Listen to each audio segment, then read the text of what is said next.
across the UK, on DAB+, on YouTube, on your mobile, and on your side. This is Talk.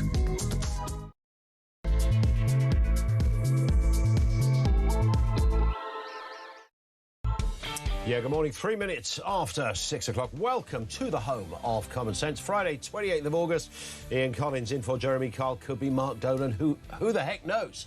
It's the summer months. Lots to get through at this end. We are busy. Flags, and more flags. As I mentioned just before the news, Birmingham City Council seeking a High Court injunction to stop members of Raise the Colours from putting flags up in the city. The authorities, they say, action has followed evidence-led process which was focused on public safety, lawful highway management and community cohesion. I think the last point is more interesting than the previous two. Community cohesion. I don't like a mucky flag, I have to say. They've got to look right. They've got to look synchronised. They need to look neat and tidy. Look at the Mall down in London for details. However, are we really going to send people to jail because they raised a flag, for God's sake? Connected to social cohesion, Danny Kruger, the Reform MP, has pledged to prevent people from voting if their English is not good enough to understand electoral rules. Quite how you implement this, I don't know. Officials in polling stations will be told to deny someone a ballot paper if they were concerned about their ability to understand the voting process or the language. I mean, there's a lot of people you can't understand very well. They don't have to necessarily be foreign. Kemi Badenoch also getting tough on social cohesion. She says Britain is our home, not a hotel. Writing in The Sun, she's reaffirmed the need to leave the ECHR. The Conservatives now claiming to be leading the debate on immigration. Do you think they are? Do you sense they are? Are they really overtaking reform? Not sure about that. And a story you might have caught this week, but I thought it was very appropriate to come back to. The mother who woke up to find a fox in her bed. Not a silver fox, a fox in her bed, sniffing her face. It had already nibbled at her baby's head. Fortunately, it wasn't serious, but, I mean, serious enough in some respect. Not the first time we've seen these kind of stories. I want to know if you've been on the receiving end of a random attack from some old wily fox, an owl swooping down majestically on your bonce, or an ambitious bullock chasing you through the fields and the countryside of the UK. It happens, I'm telling you. 0344 499 1000. Thankfully, who else to bring in to discuss this? Charlie Rowley is with us. It's almost as if we always pick that last story to be sort of Rowley friendly. Oh, well, you know, I've been called an ambitious bullock once or twice myself, as you can imagine. Here he comes. You know Charlie Rowley? I know him as the ambitious bullock. Yes. That. I mean, the problem with your fox, OK, let's just be honest, your fox is a manky bit of kit, all right? It really is a filthy swine, all right? People look at it and go, wasn't it lovely? Look, its little face. And it's like, stinks to high heavens, that thing, flea-ridden. I'm telling you. And people have obviously got quite... they think they're like a horse whisperer with foxes. So there's always a picture of someone in their back garden feeding the foxes, and the foxes get ever more confident to the point that eventually they take the food out of the person's hand. And of course, once you do it once with a fox, there are a lot of things, your fox, they're not stupid. They come back the next day, and then they think, oh, I've got free rein round here. I'll just nip into someone's house and nibble a baby's head. And, sorry, fox, you can't do that. Yes. I mean, they are a bit out of control. And once in a while, I'm walking the dog, I see a fox, the dog sees the fox, and the fox gets scared and legs it. The fox thinks, I can't win this battle. And foxes, of course, intrinsically don't like dogs. They are canine resistant, as I think...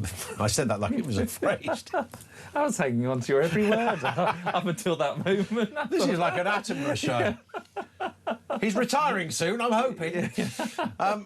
So But once in a while, the fox doesn't do that. The fox starts to take steps towards us. And some of them are a sizable, they are the size, they're bigger than my dog. So you start to think, well, I don't want an altercation with a fox or any other beast for that matter. It is, if you're ever bored and you go onto YouTube and you Google humans being attacked by wild animals, and I'm not talking about, a horrendous case where someone's decapitated by a tiger, but people who just think they're sort of overconfident enough to have some kind of sort of mental, spiritual connection with the animals. There was a documentary called Grizzly Man, and it's still out there, and it was interesting, and it was about a guy that sort of believed he'd built up this relationship with grizzly bears in it was either Canada or North America. And he used to walk through fields. He knew where in the forest the grizzly bears lurked, and he would walk amongst them and sort of stand and look, and they never attacked him. What nobody told him was a story that starts with that sentence. What nobody told him was that a grizzly bear would rarely attack you unless it had really good reason. So the fact that he was standing there amidst these grizzly bears that are about 9'6", and one swipe of the paw would kill you, wasn't because he had some kind of spiritual connection with them. It's because they weren't interested in him until the day when they were interested in him and ate him. And so that was the end of the documentary, really. Oh. Yes. There wasn't a second episode after that. Yes, you were hoping. I know you like a happy ending, Charlie, but this wasn't one of them, I'm afraid. No. So there was, and I'm always reminded of that this guy literally thought he had some kind of connection with nature, and he was sort of marked out as a special kind of, and he wasn't. They just didn't bother with him until they did. And somebody here told me this story. This is back to the foxes. And I don't think it's true. It's somebody who said that a relative of theirs works in A&E, and a man was rushed into A&E. He was diabetic, and as a result of his diabetes, he had no feeling in his feet or in his toes, the sort of extremities. He had no feeling in his toes, and he woke up, and a fox had eaten his toes. Oh, my. Wow. No, I'm putting that down as balderdash. I'm saying that's because even if you had no fear, I mean, you would want the sensation of a fox on your bed eating your toes. Yes. You would have thought, it went for the full pack, all 10. Yeah. All 10 gone. Gosh. Yes, you would have thought you'd feel something on the foot, even if it's just if you. Well, can't you'd feel a even nudge, wouldn't you? If anything, you'd think, "Oh, what's that at the bottom of the bed? Why is there something moving in my bed?" Chance of be a fine thing. In my household, anyway. Hello. Any silver-haired fox, I suppose. but these foxes, you're right. I mean, because there was a story the other day about the fox that broke into Parliament. Do you remember that story? It was in an MP's office, rummaging around in the morning, and it was there for about 45 minutes before a member of staff sort of thought, "What's that?" How do we get it out? And opened the cupboards, and there he was. Yes. So they're sly, they're wily. They really are. And on the back of the fox ended up in the bedroom with the woman earlier this week. And I was reading one comment where somebody said they had a similar experience, and they chased the fox, and the fox didn't leave the house. It jumped up on top of the cupboards and stayed there for like an hour, and it wouldn't move. What do you do? How do you get rid of these things? Anyway, it does spawn, naturally, the obvious story about whether you've been on the receiving end of a bit of jip from a fox, an owl, I don't know. I mean, we know that seagulls are an utter menace. Well, yes. That's your classic. Or something happened in a zoo. Yes. And you often see, I mean, the video I did see just by chance the other day, because I think the algorithms on social media are so terrible. The ones you get. Yes, it became all too familiar when you said if you go away and Google sort of, people being sort of, attacked by It's my favourite Google search, people being idiots, just that. And you stick it in there, and it's just magnificent to see what your fellow humans decide to do. But it's even the cage handlers. So, if you're at I think it's in America, there was some sort of alligator park, and, they put on a bit of a show to say, the feeding time and, and then, of course, you've got the alligator or the crocodile really up close. And, of course, they don't flinch because they're not being, they haven't had the right senses tapped for them to be able to then snap until, of course, they do snap just randomly. And, of course, there's a fellow with his head inside the jaw of an alligator. Yeah, all of that nonsense. I mean, why on earth, Yeah, but they think they've got some kind of special relationship, these people. I mean, they're nut jobs. Well, I thought this hour was bad enough, turning up here. Sort of bad, I thought this was a challenge. I thought this, yeah. I've considered the alligator sort of alternative. As an alternative. What's better, sitting for an hour with Collins at 6 a.m. on an autumnal morning, or being chomped by an alligator? 0344 499 1000. We'll take some voice notes on that. We can have some fun with it. Look, there's a serious side to anyone who's been genuinely attacked by an animal. We're not in any way sort of understating that. But there is a more kind of slightly humorous side. If you hear what I'm saying, we'll take some calls on that. 87222 if you're messaging in. I do want to talk about flags as well, because Birmingham City Council are the latest council to seek a High Court injunction to stop members of they call them an anti-migrant group, Raise the Colours. Are Raise the Colours strictly an anti-migrant group, or are they just a group who want to sort of reaffirm some patriotism on our lampposts? Now, I've got a bit of an opinion on this that not everybody shares. I don't like when you see a flag on a motorway gantry, and it's been rained on and pooed on by birds. It just looks very sad and grim. Just hanging one up willy-nilly, I'm not a fan of. But not because it's a flag, but because from a patriotic point of view, I like a flag to be.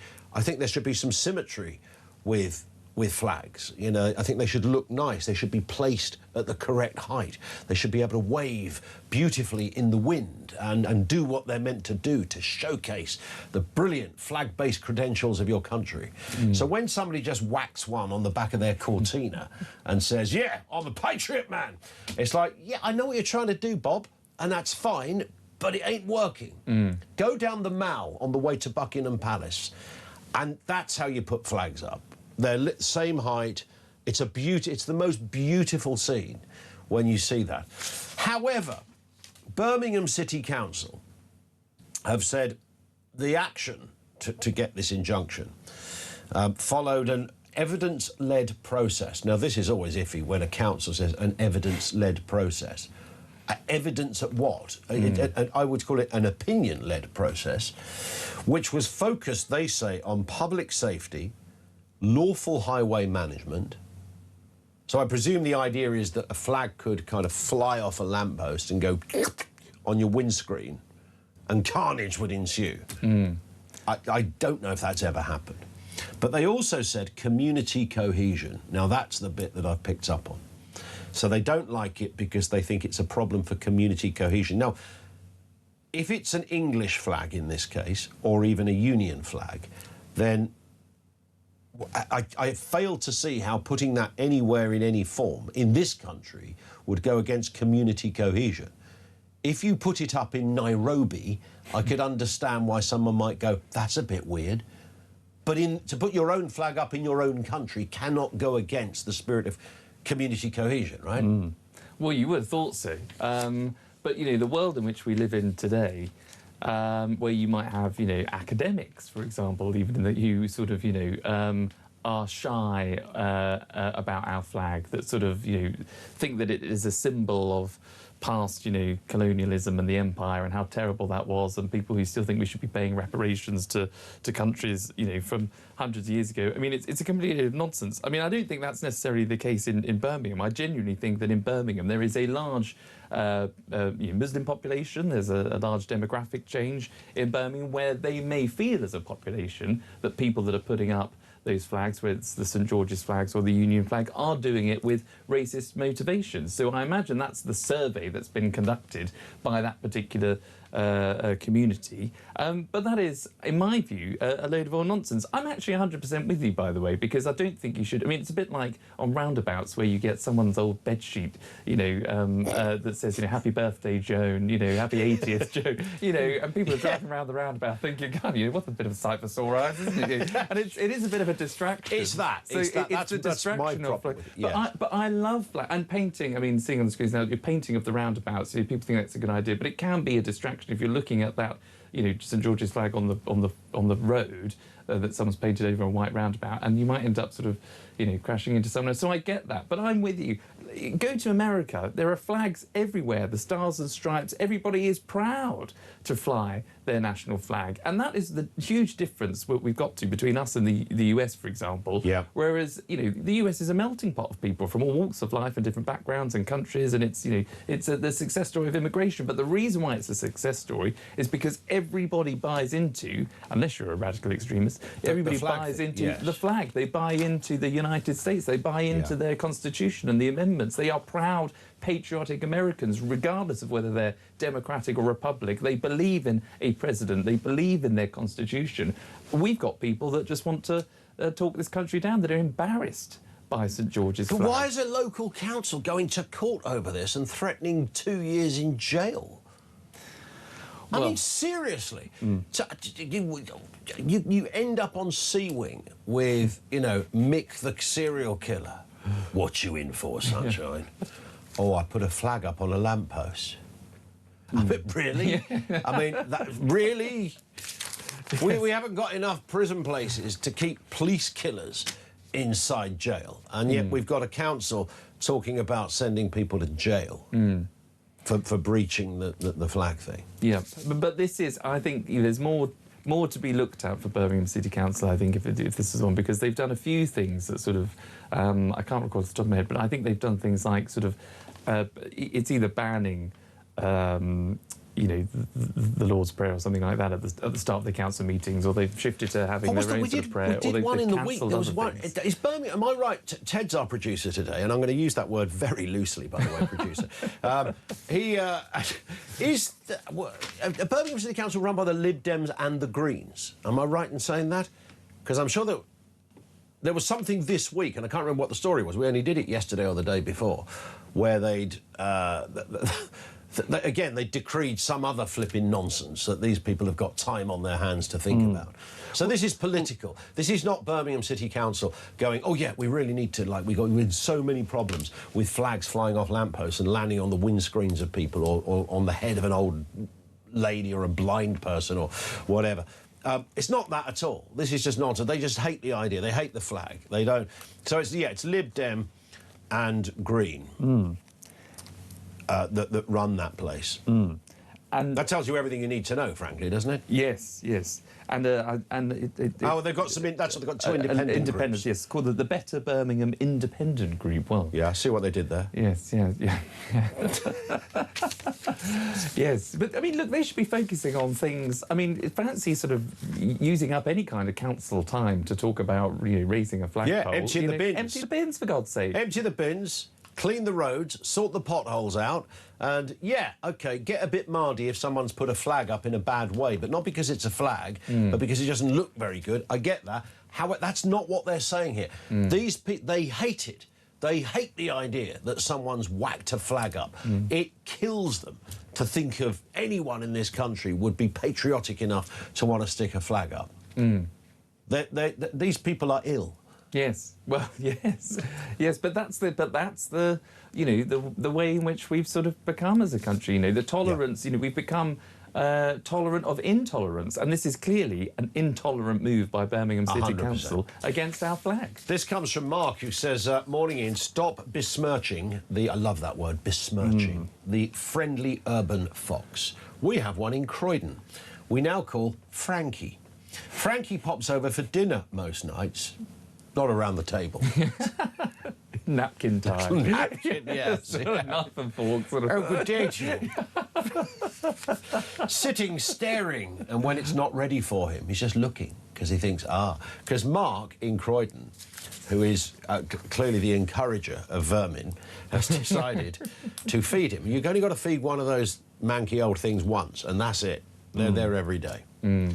Until the fox season changes, and then, of course, it's very brutal, isn't it? Is it the mother fox that gets kicked out it's not a pack, is it? But I think the mother fox has to get out, and then you see the sort of mangy old thing on the roam. It's quite cruel. Wolves do it as well, don't they? I think. I mean, yes. I think they do. I think, yes. Yeah. I don't know where we're going with this, but they're quite loud as well, foxes. If you've ever been woken up by a fox. Yes, but you know when they... Well, in fact, we'll come back to the reason why foxes are loud. I think you're ahead of me on this one. Let's get a voice note on the issue of flags. This comes from Wayne. Morning, Wayne. Morning, Mr. Collins. It's Wayne from Erdington in Birmingham, mate. That'll be the Muslim community that don't want the flags up. That's exactly who don't want the flags up, mate. I'm English and proud and have a big St George's cross on the side of my house, and that's where it'll be staying.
Scariest moment, not that I want to admit it, but where was it? Was it in the middle of the night when somebody was by your tent? What was it that you thought, my God, I'm in trouble here? To be honest, it was the moment where I'd been stopped. I'm running down to the beach. I'm trying to get to the water. You're so tired. And I get down to the bottom of the dunes. Next thing you know, bang. 6 coppers stopped me and this other lad, and I'm thinking, surely not. Surely not. They'd never stop any of the migrants. How all of a sudden have I run down to the beach and the 6 coppers there? Across the UK, on DAB+, on YouTube, on your mobile, and on your side. This is Talk. Eddie's Talk, yeah, welcome. 6:25. It's Collins in for Kyle, or is it Mark Dolan? Who knows? Lots to be getting on with. We've got the serious stuff, obviously, the flags and the social occasion stories. There's more of that to come in just a moment. Charlie Rowley is with us as well. We're talking about animal attack. This comes in from Mandy in Rainworth, who correctly guessed Ken Clark was the voice of doom on the afternoon show a little while back. She says, morning, Ian and Charlie. My husband was bitten by a squirrel. My cat caught a squirrel and brought it into the house. My husband managed to catch it in a towel, and whilst attempting to release it, it got out of the towel and clamped its teeth onto his finger. I had to take him to A&E. The bite got down to the bone, so thought it was best. And I swear I've never seen medical professionals stifle laughter so much when they heard the story. He had a tetanus jab and a bandage in the end. Well, you do need to have a jab, don't you? Well, yes, you know. Yeah. Squirrels are also quite feral beasts. Rabies. Rabies. All of them. They've all got rabies. Did you know that? But if you go to... I am actually taken by squirrels, though. I do think they're quite cute. And if you go down... I know it's quite London-centric, but if you're ever in St James's Park, you know, they're very tame. If you bend down and hold your hand out and, you know, pretend you've got some nuts or something, they will come. They will come to you. It's true. Do you just read Kenneth Williams' diaries before you come in? That is absolutely a true story. But that did spring to mind when Yes. you know, when you were talking about that poor man who'd been bitten. But yeah, no, they but they're just. I think squirrels aren't they just rats with tails, bigger tails? oh, I'm not sure. I have got time for squirrels. I've no time for pigeons. They are flying rats, I would say. And you get all these people that say, well, no, it's our fault because pigeons used to be all homed. They were homing pigeons and did a lot, you know, during the war and all the rest of it. And I mean, but now they are just, they're vermin. Christina says, we have fox visitors on our estate. It's like the M1 in fox season during the night. The reason, now, is this true? And I'll try and put this delicately because it is kind of breakfast time. It's nearly 6:30. But every now and again you hear a terrible squeal and you think that there is a person being attacked. And it's apparently foxes mating. And the reason that it's the male fox squealing because during the mating process with a female, and again, I'm going to put this delicately, Ted, if you need to dump this, I'll understand that the Ofcom boys get a bit sensitive on this kind of stuff, but I'll just describe it as neatly and as dignified as I can. The reason the male fox squeals is because while copulating, the female fox clamps. Is that so? Yeah. You heard that, Ted, before. So the male fox is stuck with its little foxy willy being kind of caught and can't escape. So it's like essentially like having your thing put in a vice. So, which is where the Elvis Presley song, You're Caught in a Trap. It was about mating foxes. Yes, you can't go on. We can't go on together. It really is like being in a room with your David foxy Attenborough. ways, eh? It is really like being in a room with David Attenborough. It really is. You don't get this, do you, on the David Attenborough show? This is why they've had to fire him, frankly, because... Yeah, he just wasn't really he wasn't progressive with his wildlife tales. No, he didn't get to the crux of it. He didn't get to the crux of it. So that's what I'm told is the answer to that. On flags, Mike says St George's Roundabout is a danger, but a pride-coloured crossing is acceptable. It's all woke nonsense. A very good point, actually. It's a very good point. Let's get a voice note on animal attacks. This comes from Tony. Morning, Tony. Morning, Charlie. Morning, Ian. When I was a kid, I had a tortoise, and one day I was feeding him some tomato, and I wasn't paying attention like I should have been, and he bit my finger. And needless to say, I triggered, my arm pulled out of the way very quickly and nearly dragged him out of his shell. He wasn't very happy. I bet he wasn't very happy. I've just had a phone call from Jeremy Kyle as we're talking about that. I don't know why. Obviously, I couldn't pick it up, Jezza, because I'm on the air. You would have thought he'd know how this works by now, wouldn't you? You might have thought so. One in here from Christina, who says the Tories leading the way to leaving the ECHR if elected. Absolute rubbish. Wouldn't trust them to run a bath. People would truly be let down by them. They have lefty-leaning liberals in the party too. British flags give me hope, and I feel patriotic. The only flags should be British ones. That's fair. This one from Gary. Fox in the bedroom sounds lucky to me. Here in Indonesia, I woke up to a snake in the bathroom. I guess you run those kind of risks, don't you? We've all been there. It can happen. One in from Christine, who says, bloody stupid, USA get up close to a bison to take photographs. Then they wonder why they're attacked, especially if they have young. Foxes killed for fun, of course. They killed all my chickens. Men's urine keeps them away. Which is fine, but as I discovered when I wanted to rid the foxes of Hyde Park, that trying that method can land to a court appearance. The magistrate was quite understanding. All I was doing was trying to keep the foxes away. Men's urine, apparently. We're a nation of inventors, aren't we, really? I mean, how on earth someone's been able to work that one out? I mean, you know, fair play. Well, my mum used to think that conkers kept spiders away from the house. I've heard that's true. But really? I don't know why, but I had heard that. If you put them in corners, if you put them in the corners of the room... Well, that's what she used to do. Mm. She's not alive anymore, Charlie. Thanks for bringing it up. Which...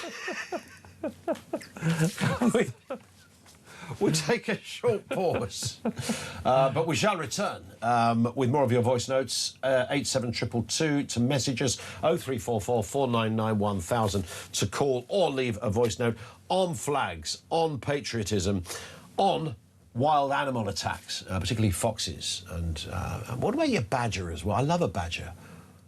I love a badger, and I feel very sad when I see one that's been clearly hit by a car on the side of the road. You see too many of them, actually.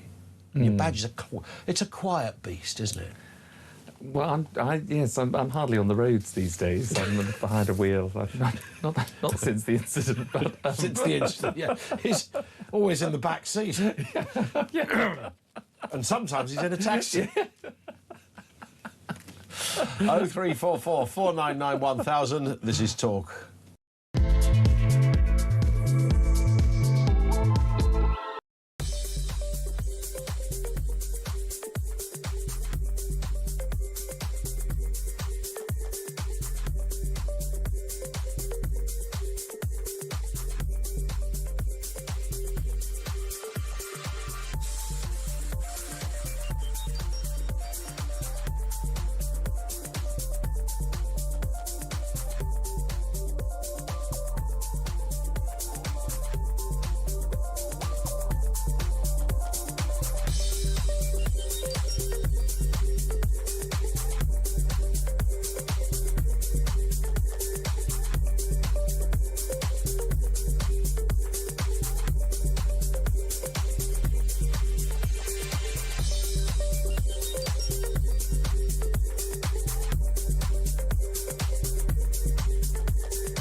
Across the UK, on DAB+, on YouTube, on your mobile, and on your side. This is Talk. Oh dear, 25 to 7. So much going on here. So I still don't know why Jezza called me, because obviously I can't call him back during the programme. I think you should leave a voice note. We'll get him on the air. I think he should leave a voice note. Yes, or maybe call him back on it. He did one. I think last time I was covering for Jeremy, he did call, but it was during the news or during an ad break or something. So I was able to return the call. Let's look at this story, because we've got other stories here as well. Danny Kruger, the Reform MP, has pledged to prevent people from voting if their English is not good enough to understand the electoral rules. Officials in polling stations would be told to deny someone a ballot paper if they were concerned about their ability to understand the voting process or the language. Now, there's a problem there, isn't there? Because I don't know how... I can't imagine you could leave it to the job of a volunteer in a polling station to decide whether someone has their democratic right to vote removed based on the fact you couldn't understand them. Because there might be many reasons why you might not understand someone. Yes. And I think just reading the story just off the bat, I think that's what would be expected. Someone that is in a polling station, a volunteer that, you know, would ultimately, when you go into the booth, you give them the polling card, and obviously you give your ID nowadays, so you have to, quite rightly so. I think it's extraordinary that we, you know, have allowed people to be able to vote without actually being able to present ID of who they are, photo ID. So, I agree. So the idea that then on top of that you'll have someone having to try and judge and navigate, you know, at free will, and by the, you know, these polling stations are there from, you know, 7 a.m.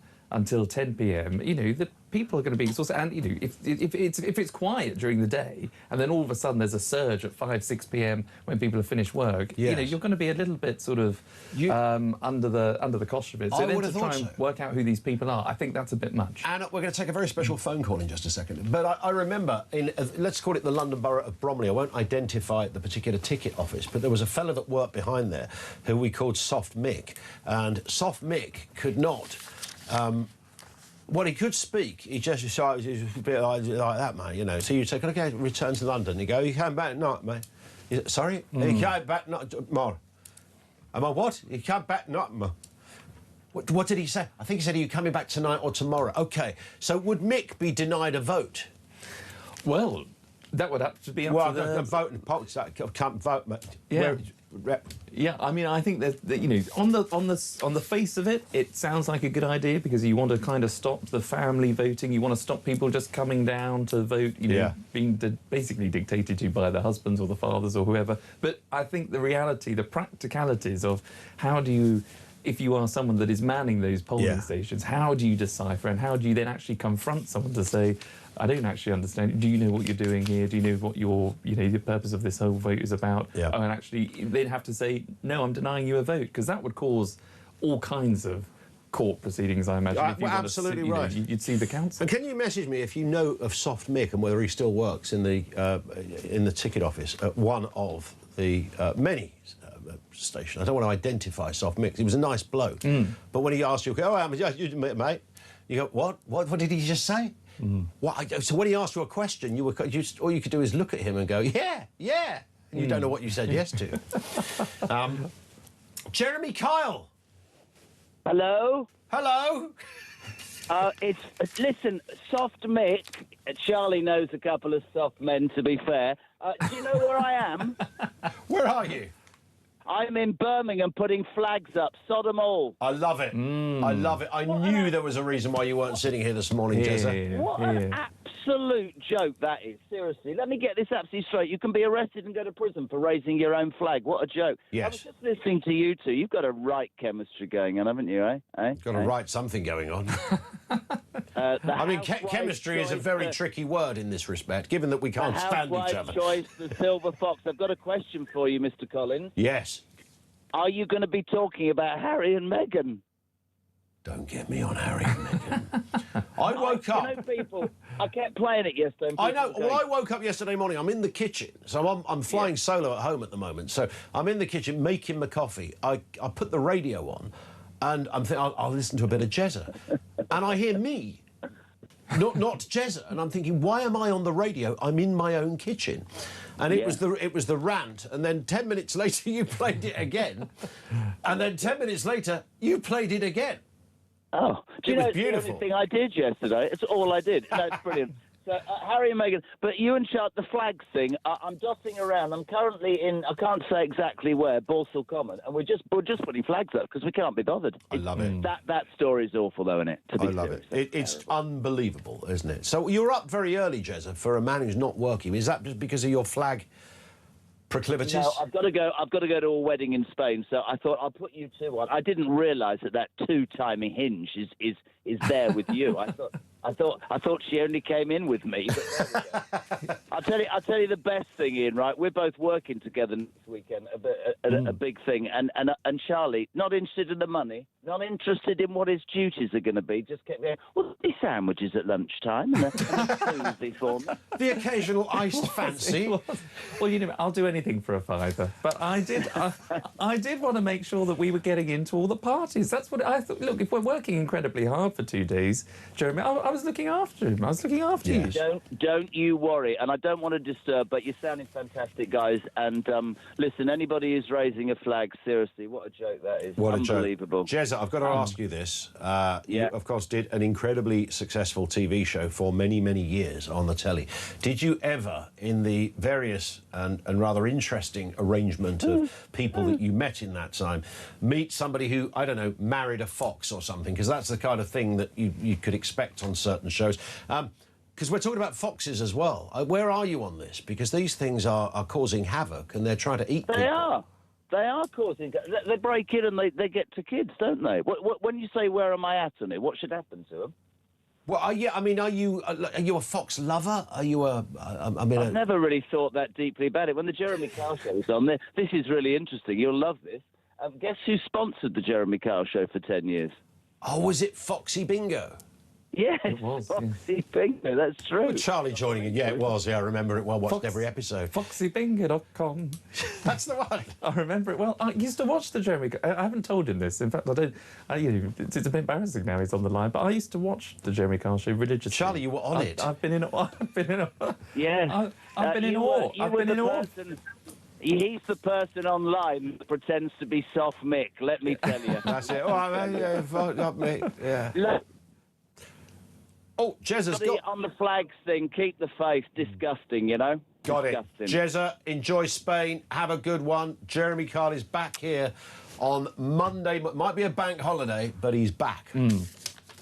What are you doing next weekend with Jeremy Kyle that involves sandwiches? Is it a conference? It is a conference. Oh, it's a conference. Yes, it is a conference. I did know. Steve in Bristol says, never found a fox in the bedroom, but when I was younger, I woke up with several cougars in the bedroom. Thank you for that, Steve.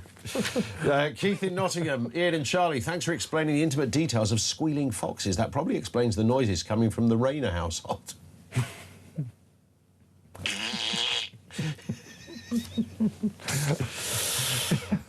Morning, Ian. No time for grey squirrels, nor Charlie bending over with his nuts. The invaders have killed nearly all of the indigenous red ones, says Graham in Birmingham. I don't think there was any bending over involved. I think I said I was leaning down.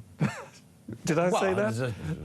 Did I say that? I don't think I was... Or did I say I was bending You over? actually did, yeah. The line. We've got the transcript. Oh, dear. Yes. Well... so you were feeding the squirrels? Well... worse than that. I just wanted them to come over, so I sort of pretended. You know, like you would with a child. So you didn't really have any nuts. You pretended to. So you were trying to attract the attention of squirrels through the conduit of mime. I was. Is that what you're telling us? You know, a bit like when you steal a child's nose and you say, "Oh, I've got your nose," because you can sort of put your thumb through your tooth. Yes. And I was sort of doing that to a squirrel. I don't know. Anyway, I befriended a squirrel, just like the Japanese Prime Minister recently befriended a cockroach. Did you hear about that? I befriended a squirrel. Did you hear about this? Yeah? I didn't hear about that. She was very lonely. She said she was very lonely in her job as periods of time, and she's done incredibly well, and she's not been there that long, and she said she befriended a cockroach in her office.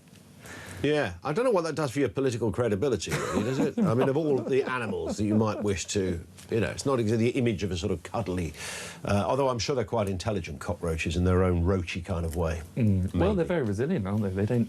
They don't go easy, do they? Isn't there an urban myth that if you let a nuclear bomb off, a cockroach would survive it? I'm sure that's BS, isn't it? Really? I wouldn't want to try it to find out. I mean, they're not that tough. I reckon if I dropped a Le Creuset pan on a cockroach, it would be no more. Those things weigh a ton, I'm telling you. Richard says, Birmingham City Council and other loony idea this week is to make the speed limit. That was it. It was the 20-mile-an-hour speed limit. You can cruise by and admire the rubbish in the streets.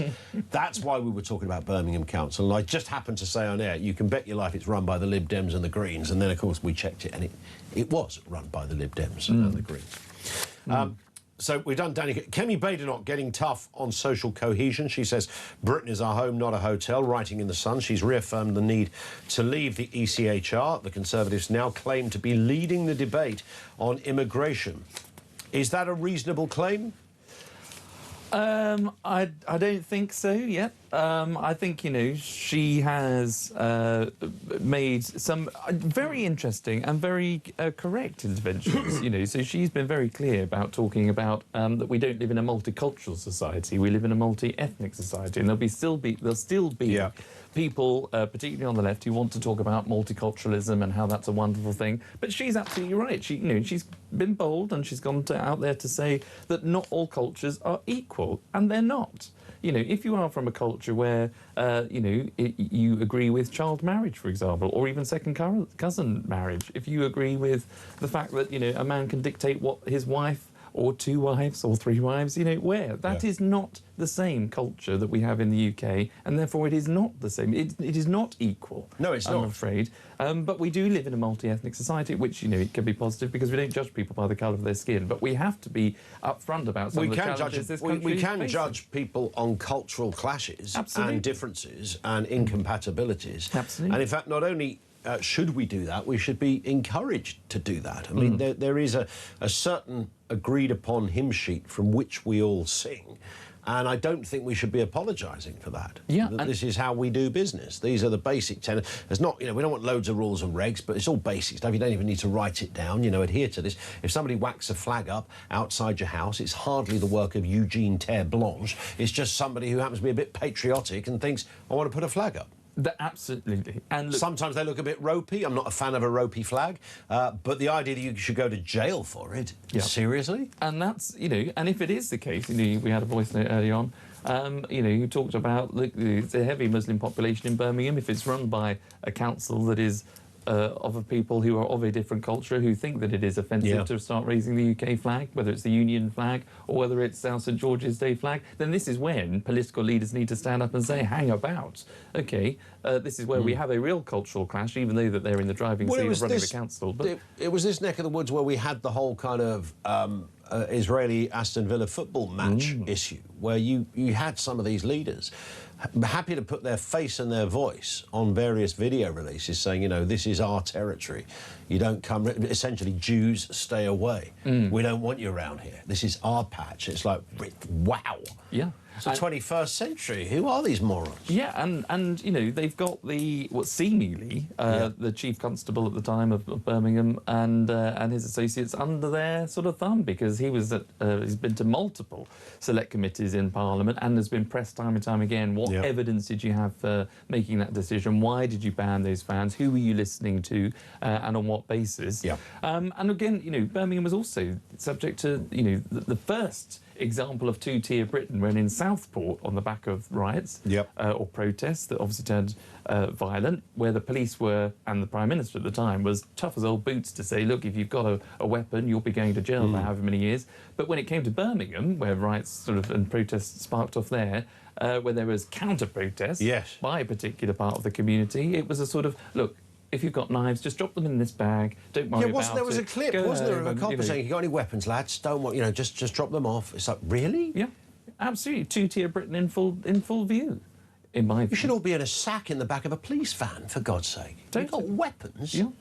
And this is what needs confronting, I think, and this is where... Absolutely. So Kemi is, you know, onto something. And she's doing well, and the only final thing I say is because the only problem she's got, because she's polling a hell of a lot better than the Conservative Party, whenever she sort of comes out with a good idea that everybody agrees, like leaving the ECHR and, you know, deporting foreign criminals, deporting anybody that comes into this country illegally, making it longer, from about 5 years to 10 years before you can actually sort of have citizenship and status in this country. The only question that will be thrown back at her is, well, you have 14 years to do all that, and your party didn't do it. So she's got to get over that hump. But a week is a long time in politics, and we've got 3 years probably to go into the next general election. OK. Can she do it? Let's get a voice note on flags. This is Sarah in Birmingham. Morning, Sarah. Morning, Ian. Morning, Charlie. Great show. Birmingham Birmingham City Council making it illegal for people to fly our national flag? They've lost the plot, haven't they?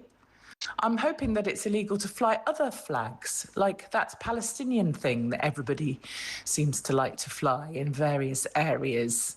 No, didn't think so. But no, I'm thinking Birmingham City Council have probably got greater things to think about, like collecting the bins and sorting out general bad behaviour on the streets. But obviously that's not a priority. But, oh, God, if you fly our flag, you're a far-right thug. They've lost the plot. Seriously, the whole country's lost the plot. What a shame. And for a city like Birmingham that has so much history in it, I think it's a shame. Oh well, state of affairs, I guess.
Go to Calais train station? Yes, train station. Okay.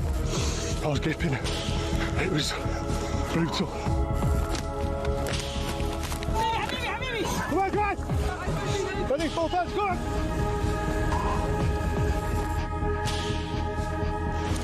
And they're on the way over to UK.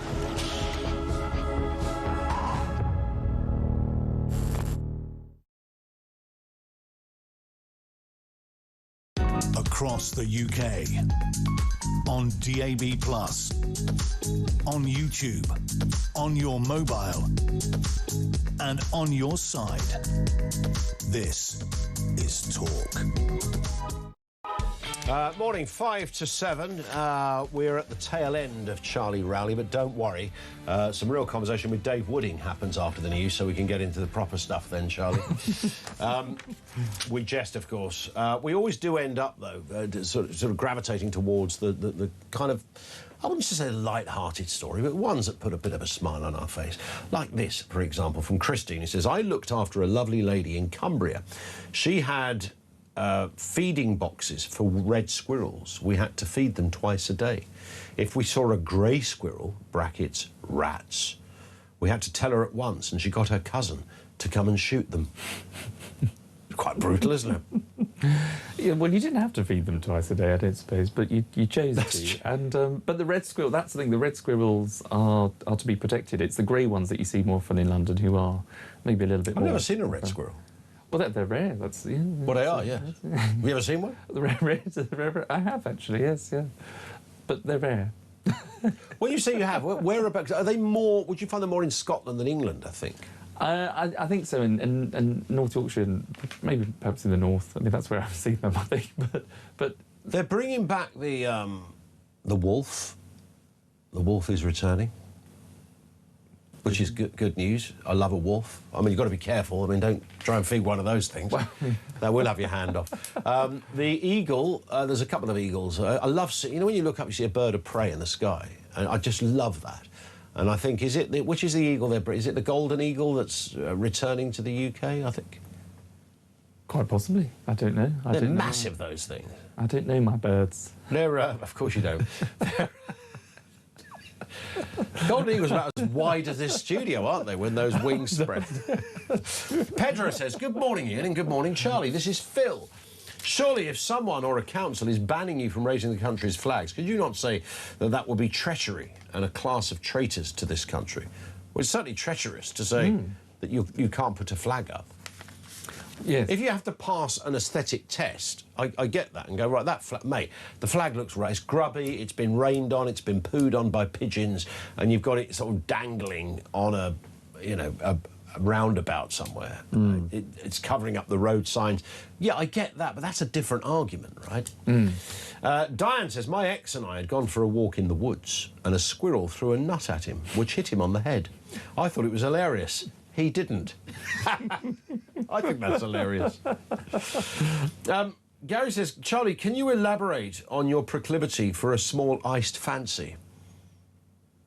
Well, I mentioned. I think you missed. No, you mentioned you were doing something with Jeremy next weekend, and you wanted to know if there was going to be sandwiches there. Oh yes. And I said, and maybe I don't think you heard me say. I said maybe an occasional iced fancy. What's that? It's just an iced cake. An iced cake. An iced cake. Oh, an iced cake. Yeah, like a little bun. A nice of iced, some sort. nice bun. Yes. A nice bun. It's very sort of Alan Bennett, isn't it? Oh, we sat down for a cup of tea and an iced fancy. It's in that territory. Well, I was just looking after Jeremy. I wanted him to make sure that he was fed and watered and that we were in the right places at the right time. I saw the word cuckoo on this and I thought it was about cuckoos, but it's not. Chris says, Kemi is living in cloud cuckoo land. All she's doing is copying the Reform Party. I mean, that was always going to be the accusation, isn't it, against the Conservatives, that they're simply playing catch-up. Well, just, yeah, as before, like, you know, the Tory party just wasn't able to do what it said it wanted to do, which was stop the boats. The Rwanda plan that it had just didn't get off the ground. Richie in Mid-Sussex says, you've got the problem with foxes because their natural habitat is the countryside, and because we're building houses on Greenbelt countryside, you now get the problem with the urban fox because we built on their habitat. It is kind of that simple. But then also, they do come out of the countryside and into the towns because they know there's rich pickings in a food bin. And they try to get those things open as well. I know. They're smart, those foxes. Some wily beasts. That is it, Charlie. Thank goodness. Charlie Rowley has been with us for the last hour. Not at my request, as I always seem to say. But every time I'm here, he's on the list for some reason. But we will see you very soon. You're back tonight, 7 o'clock in for Peter Cardwell. I am. Charlie Rowley is here live on Talk. We're back after the news at 7 o'clock. Keep it tuned. Back.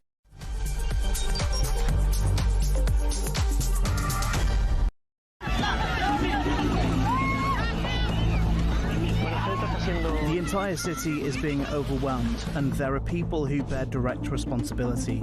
Those responsible are the national government, led by Pedro Sanchez and his ministers, as well as Mr. Marlaska, and of course, the European institutions, which have completely failed in what's supposed to be the European Union's external border. Which country in Europe wipes everybody else's backside but its own people? Here. Well, Morocco, of course, is hosting the next World Cup. I mean, are we suggesting that... Oh, don't start me on the World Cup. We'll get the country that's hosting the next World Cup is too unsafe. It's so unsafe. Oh, great point. People have to cross continents to come to Europe. And, of course, I have seen personally examples of this. People come from Morocco into Spain, across to the mainland, up France, through the south of France, up to the north of France, where they reach Calais and then eventually come to the UK. It is a cause for concern, and we are making contact with the Spanish government, the Spanish authorities, to provide support, but also to understand the implications of that situation. Some of you might remember a poster I put out 10 years ago called Breaking Point, where I showed vast numbers illegally breaking into the European Union. I made the point that if we vote for Brexit, we'll have the power to stop those people coming here. Sadly, the Tories failed us, Labour have failed us. Believe me, unless we get a reform government, those scenes you're seeing in Spain today, many of those young men, lots of them dangerous, will be heading towards Calais and coming to our country too. It is time to wake up. This is a battle for the future of our civilization. I can't put it any more plainly than that. When you look at what happened to Spain, they don't know what to do. And it's happening again today. They're coming in by the tens of thousands. They're just invading the country. And what that is weak law, bad management, but very liberal law. They passed a couple of laws, and people read. You know, people are smart. They read from other countries, and they swam that 3-mile sweat law, however they got in, but nobody's seen anything like it. That will look good compared to what's going to happen to the United States. The biggest thing, the worst thing that Biden did is allowing 25 million people into our country.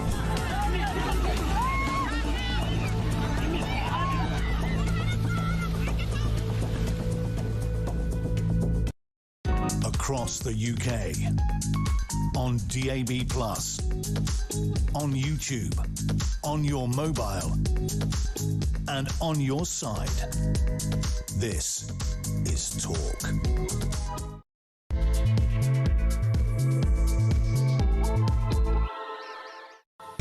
And good morning. Yes, welcome back. It is the home of Common Sense. Ian Collins in for Jezza on this Friday morning, 28th of August. We're kissing goodbye to the summer, it seems. Flags, flags and more flags. Birmingham City Council this time seeking a High Court injunction. And this is the world we're living in, kids. They're seeking a High Court injunction to stop people putting up flags. This is against the Raise the Colours organisation. The authorities said that the action followed evidence-led process. That's just BS, which focused on public safety, really lawful highway maintenance, and this is the giveaway, community cohesion. That's what they're worried about. It's a British flag or an English flag in a British and an English place. I don't know why that would go against cohesion. Connected to the subject of community cohesion, Danny Kruger, the Reform MP, has pledged to prevent people from voting if their English is not good enough to understand electoral rules. Now, notionally, that kind of makes sense. I don't know how you'd implement that. They're talking about officials in polling stations being told to deny someone a ballot paper if they're concerned about their ability to understand the voting process or the language. That's a bit weird. Kemi Badenoch wading into similar territory. She says Britain is our home, not a hotel. Writing this morning in The Sun, she's reaffirmed the need to leave the ECHR. They say the Conservatives are now leading the debate on immigration. Really? Are they? Have they claimed that territory from Reform? I'm not so sure about that. And the story that has dominated the last hour, it was from earlier this week of the mother who woke up to find a fox sniffing at her face. And when she looked, the fox had actually bitten her baby's head. I mean, thankfully, the baby was OK, but that could have been a whole lot more serious. It does, however, prompt the question about whether you've ever been attacked by one of these beasts, or a random owl swooping down on you, an overambitious bullock chasing you through a field. You know the kind of thing. 87222 if you're messaging.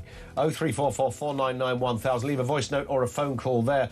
Gary says, a college of mine keep geese. Forget foxes, dogs. Geese are scary. They don't, when you get a gaggle of those swines, they don't hang about, do they? They work in packs. They know what they're doing. Alison in South Wales. Red squirrels are on the Isle of Wight. But a couple of those. Captain James says the Isle of Wight is rife with red squirrels. Be sure to take a visit to see them. The Isle of Wight residents look after them religiously. And this one from Dan, who says, morning Ian and Charlie, red squirrels can be found at Formby Beach, where they are protected. They are smaller than the grey squirrel, which is why the grey squirrel has taken over, beating the red one to the food source. That's why we like the red squirrels and not the grey squirrels. There's a bit of racism going on in the squirrel world, it seems. Charlie Rowley was with us in the last hour. We got rid of him, thank goodness. But we didn't, actually, because he's hung around like a bad smell. He's still here. You haven't moved. We can't get... Honestly, we said, Charlie, it's time to go now. And he said, I don't think so. Well, you know, Jeremy always likes me to stay. That's all I can say. He does, doesn't he? Yes. So, you know, I thought, well, you know, I thought I'd give you a chance. I thought I'd stay. Well, it's very kind that Charlie is still with us. I mean, I think the truth of the matter is actually slightly more blunt, and that is that the canteen here at Talk Towers doesn't open till You're desperate for a bacon sarnie, aren't you? And it doesn't open till 7:30. Something I told you in confidence. Wasn't for the air. Yes, I do usually. Yes, I get off at 7, and then I go and talk to the production team that have just come in bleary-eyed, obviously, because it's early for us. But, you know, they can't quite handle all of the early mornings. But I chat them up, I warm them up before the rest of the day, and then I trot off for a sausage downstairs in the canteen. I don't know where to go with this. But it doesn't open until 7:30, which leaves you with this kind of void. So normally you're out there sort of entertaining the guys out there, essentially just being a pest, frankly. Yes, I thought they said best, but I must have misheard what they called me. It's quite... Charlie sort of does the rounds, as if you were work experience, working on First Day, and Charlie's walking around, you'd think, well, who's this guy? Must be very important. He's like, always dressed very nicely, walking around all the tables, talking to people. He must be the owner or something. Very butch, yeah. Very convincing. Very convincing. It's good you're still here, Charlie.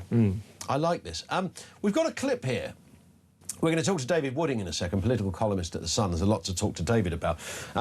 There's a clip of a guide being attacked by a hawk. I know this only helps if you're watching rather than listening.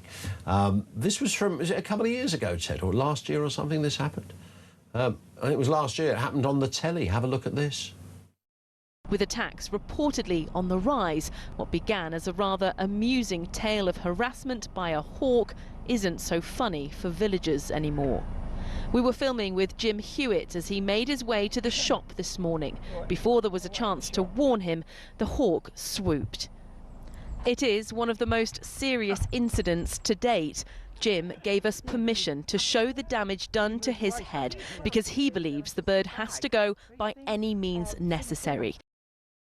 I mean, I don't know how to describe this. It's a man with quite a severe injury to his head, and there's a picture of the hawk. That thing could do some real damage. I remember this story of a couple of years ago. I just... We're laughing because we're just re-looking at the imagery. And there's the hawk sitting up a telegraph pole, bold as brass, going, you can't catch me. It's the way he sort of... Look at that thing. That would really do some damage to you, wouldn't it? I love them. I mean, seagulls are bad enough, aren't they, when they come and swoop in for your fishing? But a seagull, if you had to, you could just punch in the head. Whereas a hawk, that thing would...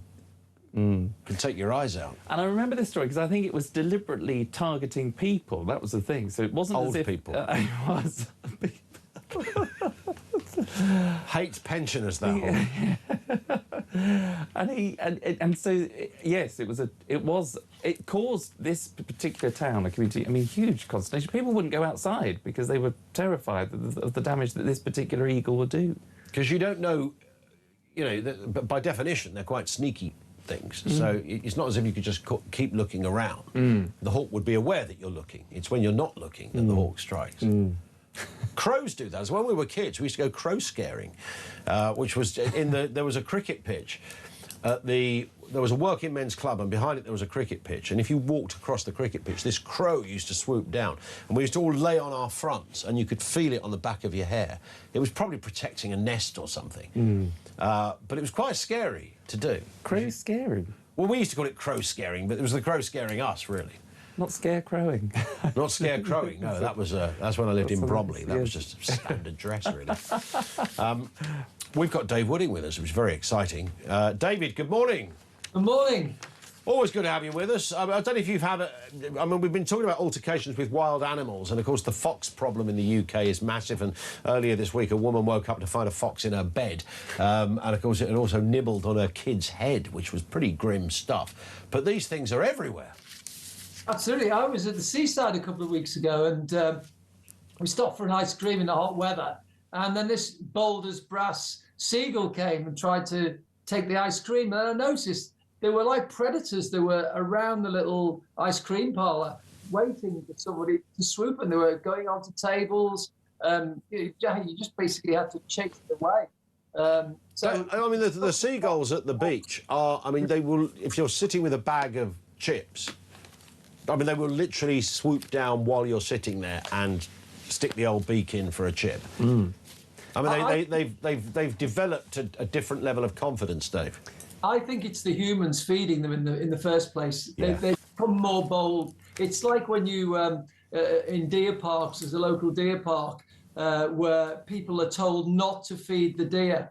And they do. They go and pose with pictures and give the deer food. And then the deer become more and more humanized, if you like, and they're not scared of humans anymore. So then it changes, it develops from being fed to going after people with food. There's always, you and I live near a place that's got a huge deer population, and, you go down there and it's lovely to see these deer walking around and, just doing their own thing. But there's always, if there's a big old stag there, there's always some half-wit, isn't there, that thinks, I'm going to get a photograph with that.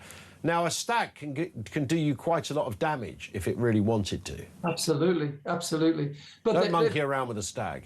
But the problem is, and the sad thing is, that when a deer goes and attacks people, even if they don't cause any injuries, they have to put that animal down. So by thinking they're being kind to the animal, these people are in fact causing the death of that animal.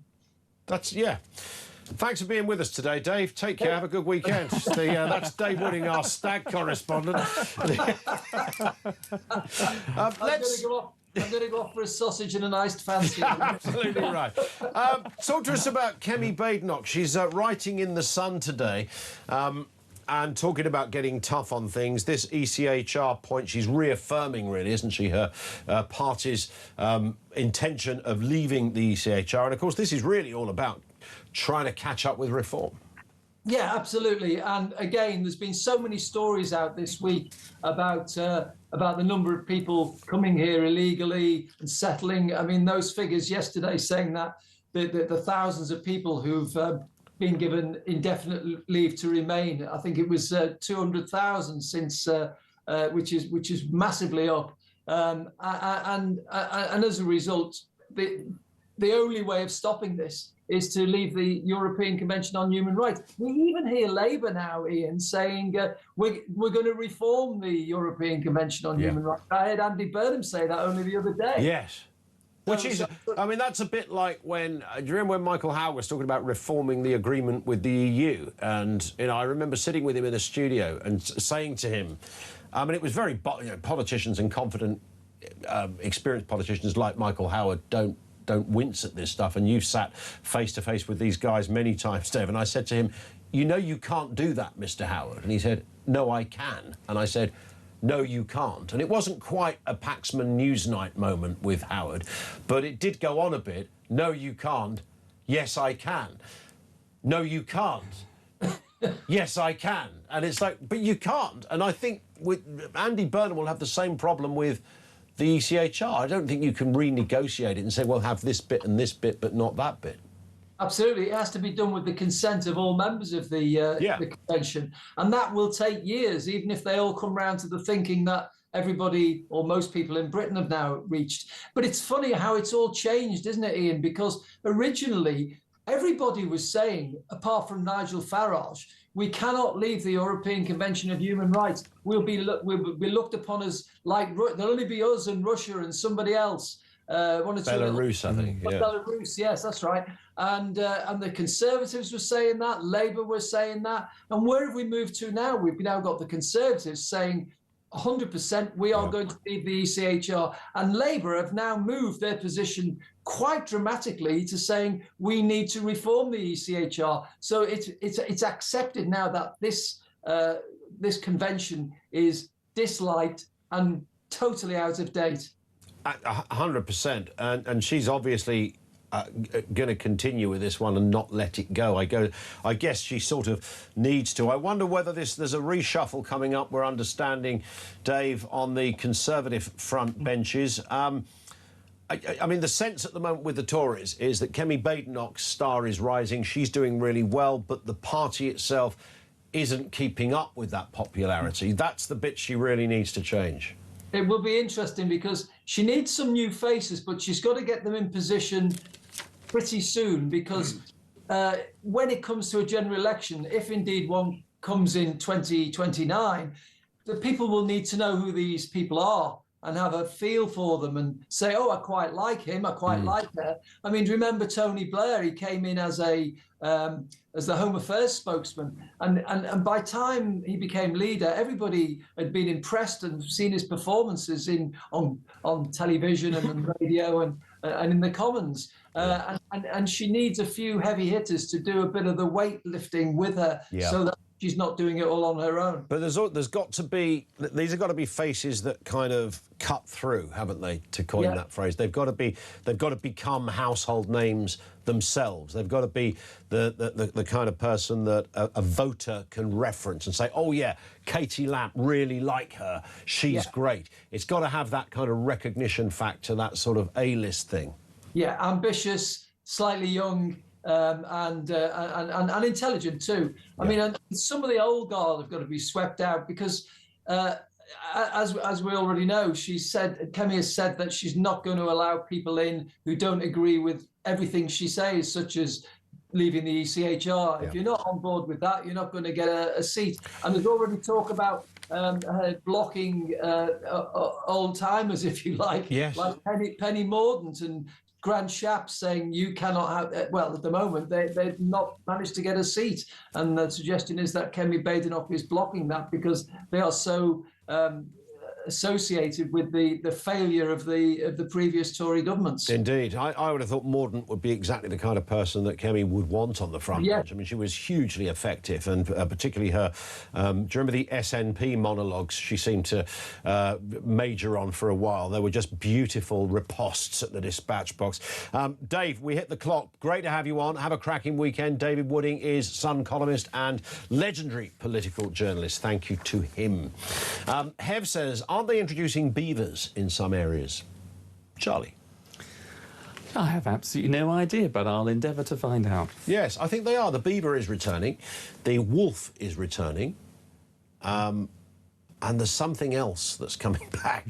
There's some eagles are returning. These are all things we had in this country for...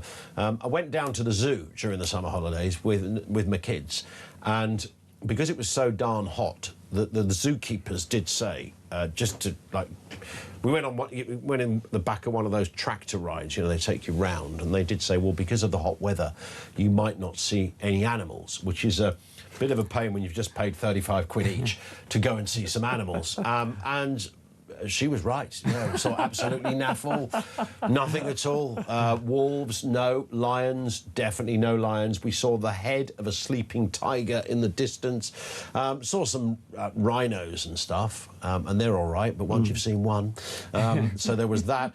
But the wolf, and my little boy was howling by the cage, not in tears. He was trying to attract a wolf, which was... and I know he's my child, but he looked stupid, frankly. He really did. He didn't stop. Oh, it's like, yeah, all right, you've done it now. Yeah, people are looking. Where does he get it from? People, I have no idea. People are pointing at you now. But the point was, the wolves, we had loads of wolves in this country and no longer do, but I think there's an attempt to reintroduce them. You've got to be very careful, of course, where you introduce them to. I mean, you don't want them in Bromley High Street, do you, really? But, I mean, Well, a wolf and a fox, I mean... wandering down your high street, I mean, that would be a bit of a... Well, we know who wins that battle, don't we? So... Yeah. Charlie Rowley is still with us. We've got much more to come. Christine Jardine, the Lib Dem MP, will join us in a couple of moments as well. We'll ask Christine about the flags too. Much more from you to come. If you want to drop us a voice note on any of this, feel free. 0344 499 1000. You can call on that number and you can message 87222.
You actually recorded the argument that was taking place. Yes. Now, I spent some time trying to translate it.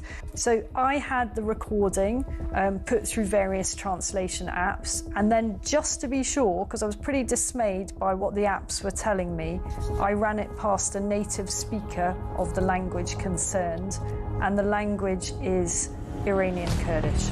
At least some of the people who are bringing these boats to the UK are linked to Iran.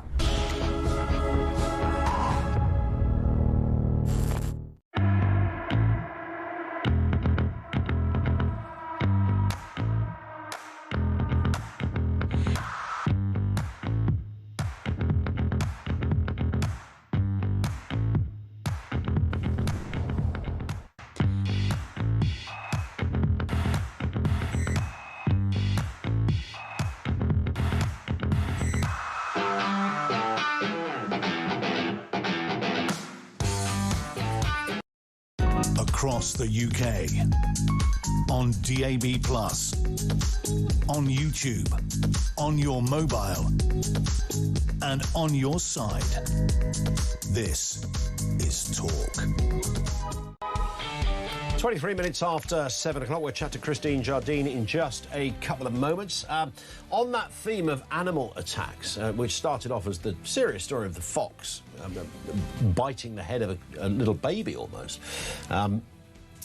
when a mum woke up because this fox was sniffing. It wasn't a very big, it was kind of like a baby fox as well. It was a little fox, but still started nibbling away. And it's got us into a flurry of sort of animal-based attacks and seagulls and pigeons and hawks and goodness knows what. Do you remember this, by the way? Again, apologies if you're listening and not watching. But Boris Johnson had an encounter with an ostrich last year. He was on one of those family drive-through safaris. Have a listen to this. You're feeling very aggressive.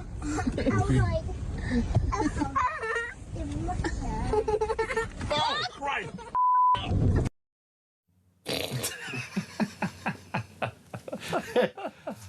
I I'd love to know what he said when the bleep came in. But it was the classic. You got the window down, he's there with his kid, and the ostrich's head goes straight through the window. And it's going for a bit of Boris. There he goes. It's a lovely, lovely moment. Here's an interesting story that ties in. I can't believe it's taken us an hour and a half to actually mention this. But Britons have collectively lost a colossal £171 million worth of food, are losing £170 million worth of food a year to seagulls. So whether they're stealing fish and chips on the beach, targeting a Greggs sausage roll, that's a great parlour for a seagull, is just walk into Greggs as a seagull and nick a sausage roll. Where I can often be found. Yes. Now 71% of Brits surveyed by Compare the Market confess they've had food stolen or targeted by a seagull, making it almost as quintessential a British experience as buying the fish and chips in the first place. Which is interesting because I think for some people it's a bit of a challenge, isn't it? So the seagulls are taking £171 million worth of food. Seriously? Yeah, a year, yeah. But the amount of tax, you know, if you can call them a tax, I mean, I think we can. So we should be taxing seagulls. A tax. Can we call a tax? I thought you said the amount of tax. Sorry, they owe us those seagulls. They do. You know, they do. They've never paid their way. They've got no right to beer. Exactly. The Treasury, we would have a tax cut if those seagulls paid their way. But you're right, the amount of, you know, attacks that these seagulls take part in every year, you know, swooping down, taking people's fish and chip. But, you know, I mean, the most alarming thing was, I think, the Greedy Gull Index, that's the people that conducted the survey, found that the average cost of a gull grab is £5.50. A gull grab? I love the way you casually just use that phrase. The average price of a gull grab. But £5.50 for fish and chips, I mean, that's unheard of. They're pushing up ridiculous. I'll go there if you can get £5.50 for fish and chips. Let's speak with Christine Jardine, Lib Dem MP, with us. Christine, good morning to you. Not here to talk about seagulls and fish and chips, but that is a colossal. That could be the next initiative. I want to see you raise that in Parliament when you're back next week. The huge cost and loss to the Exchequer in seagull attacks. What do you think?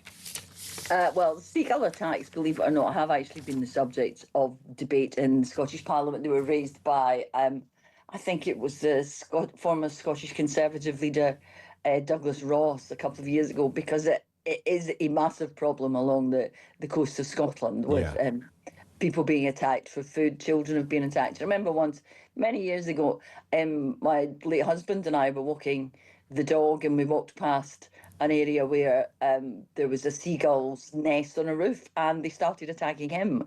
And I had to take our daughter out of the way because it is actually quite scary. They're quite big as well, aren't they? They're bigger than you think once they're up close.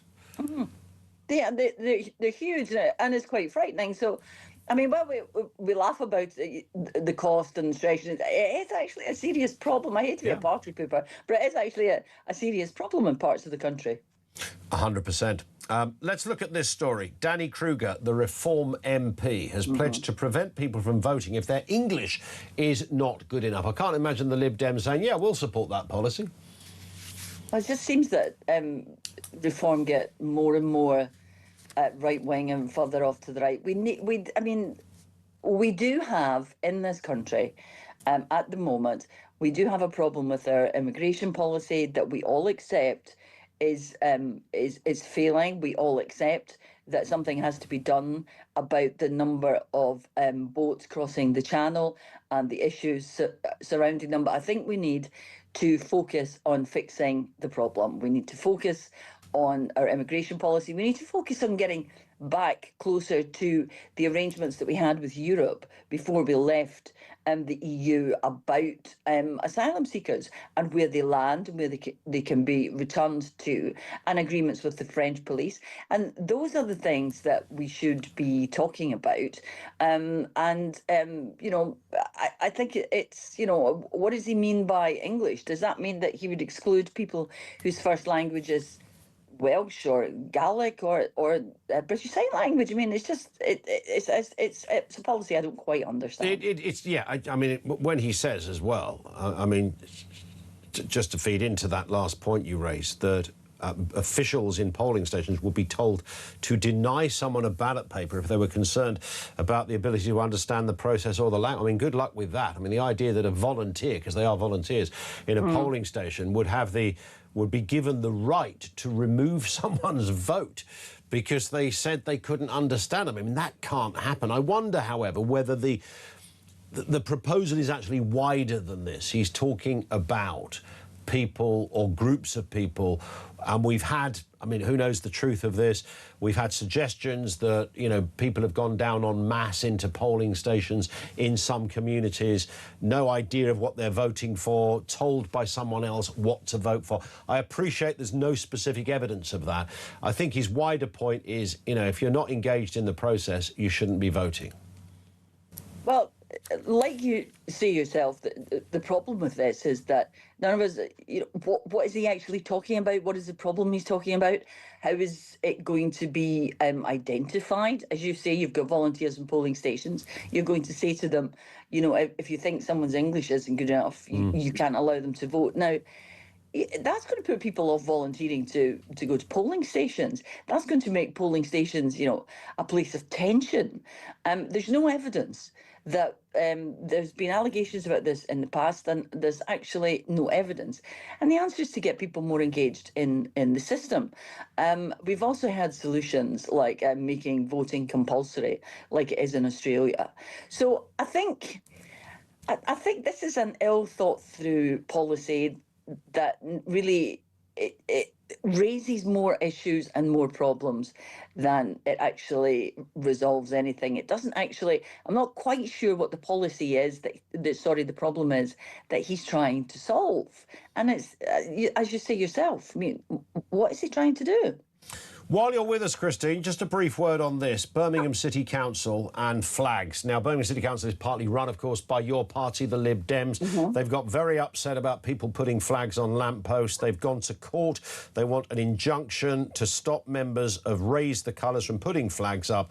They say the problem is public safety, lawful highway management and community cohesion. Now, I don't like a mucky flag. I don't want to see someone with a manky old flag, no more than I want to see Happy 21st to Gemma stuck on a bedsheet on a roundabout, you know, those kind of things. Yeah. However, raising a flag and a council taking people to court for this and potentially threatening 2 years in jail, I mean, something's gone. We can't even keep killers in jail, for goodness sake. We're talking about putting people who stick a flag on a lamppost in jail. What's going on with the Lib Dems in Birmingham?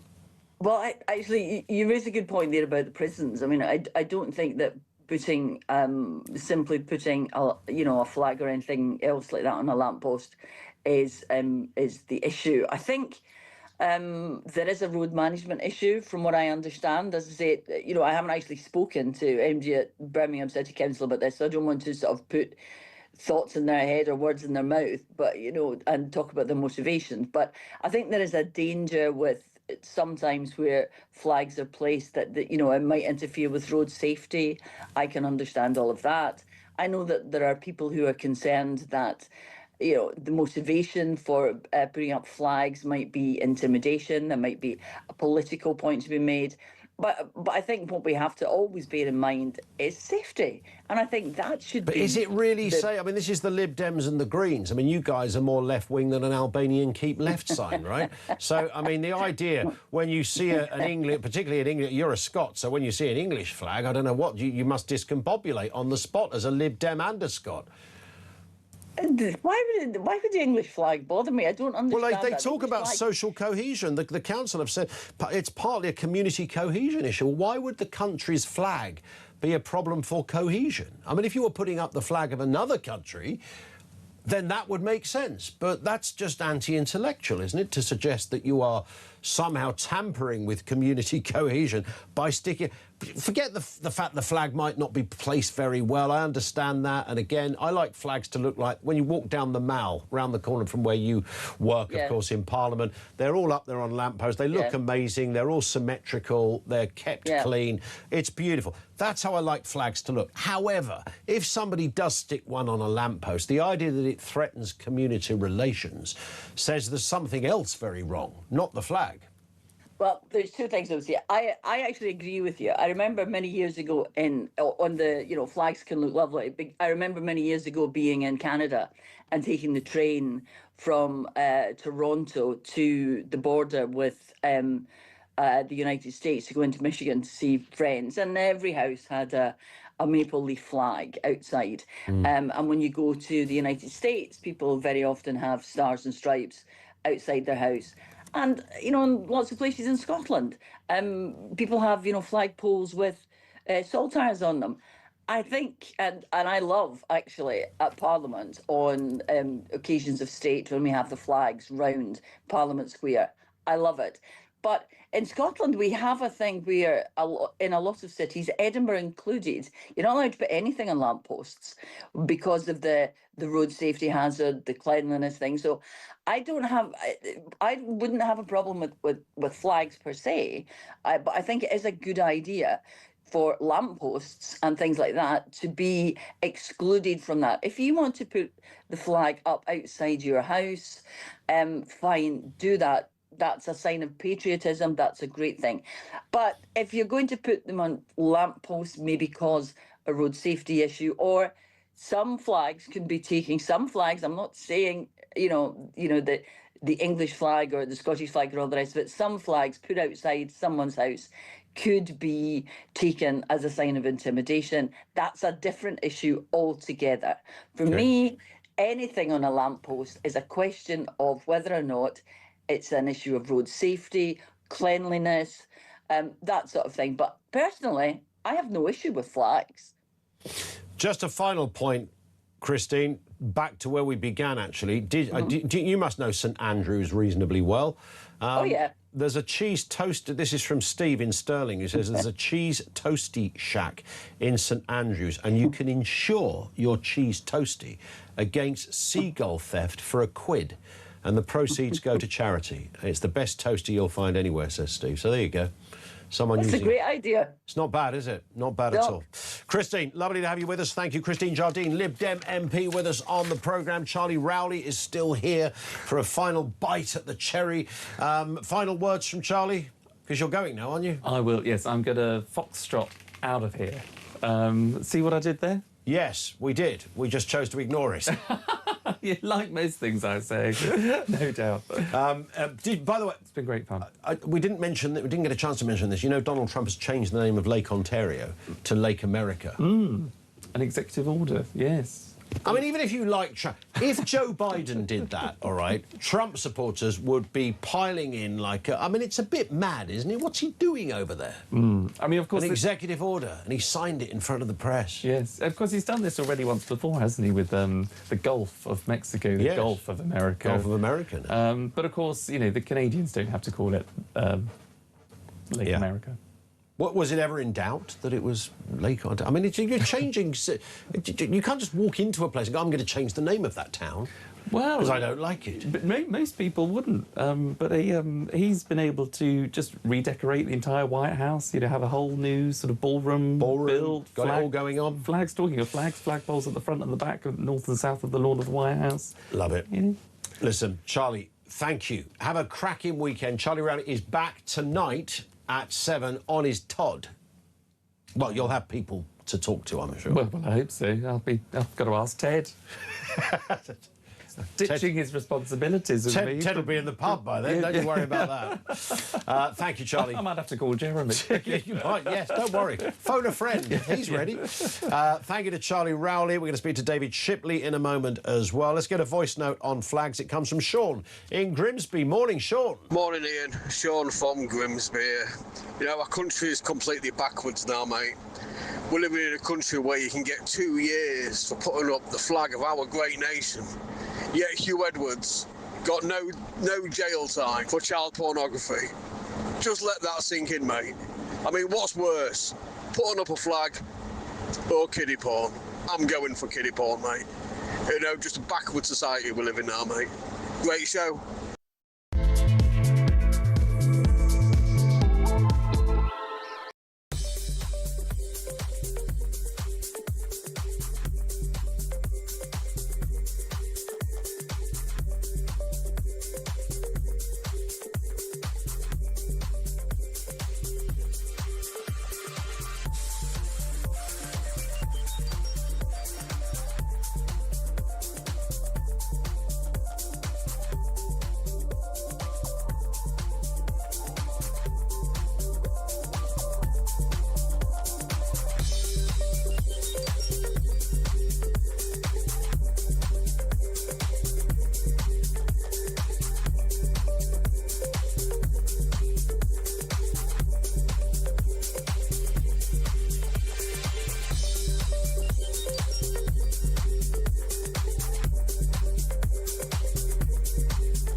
across the UK, on DAB+, on YouTube, on your mobile, and on your side. This is Talk.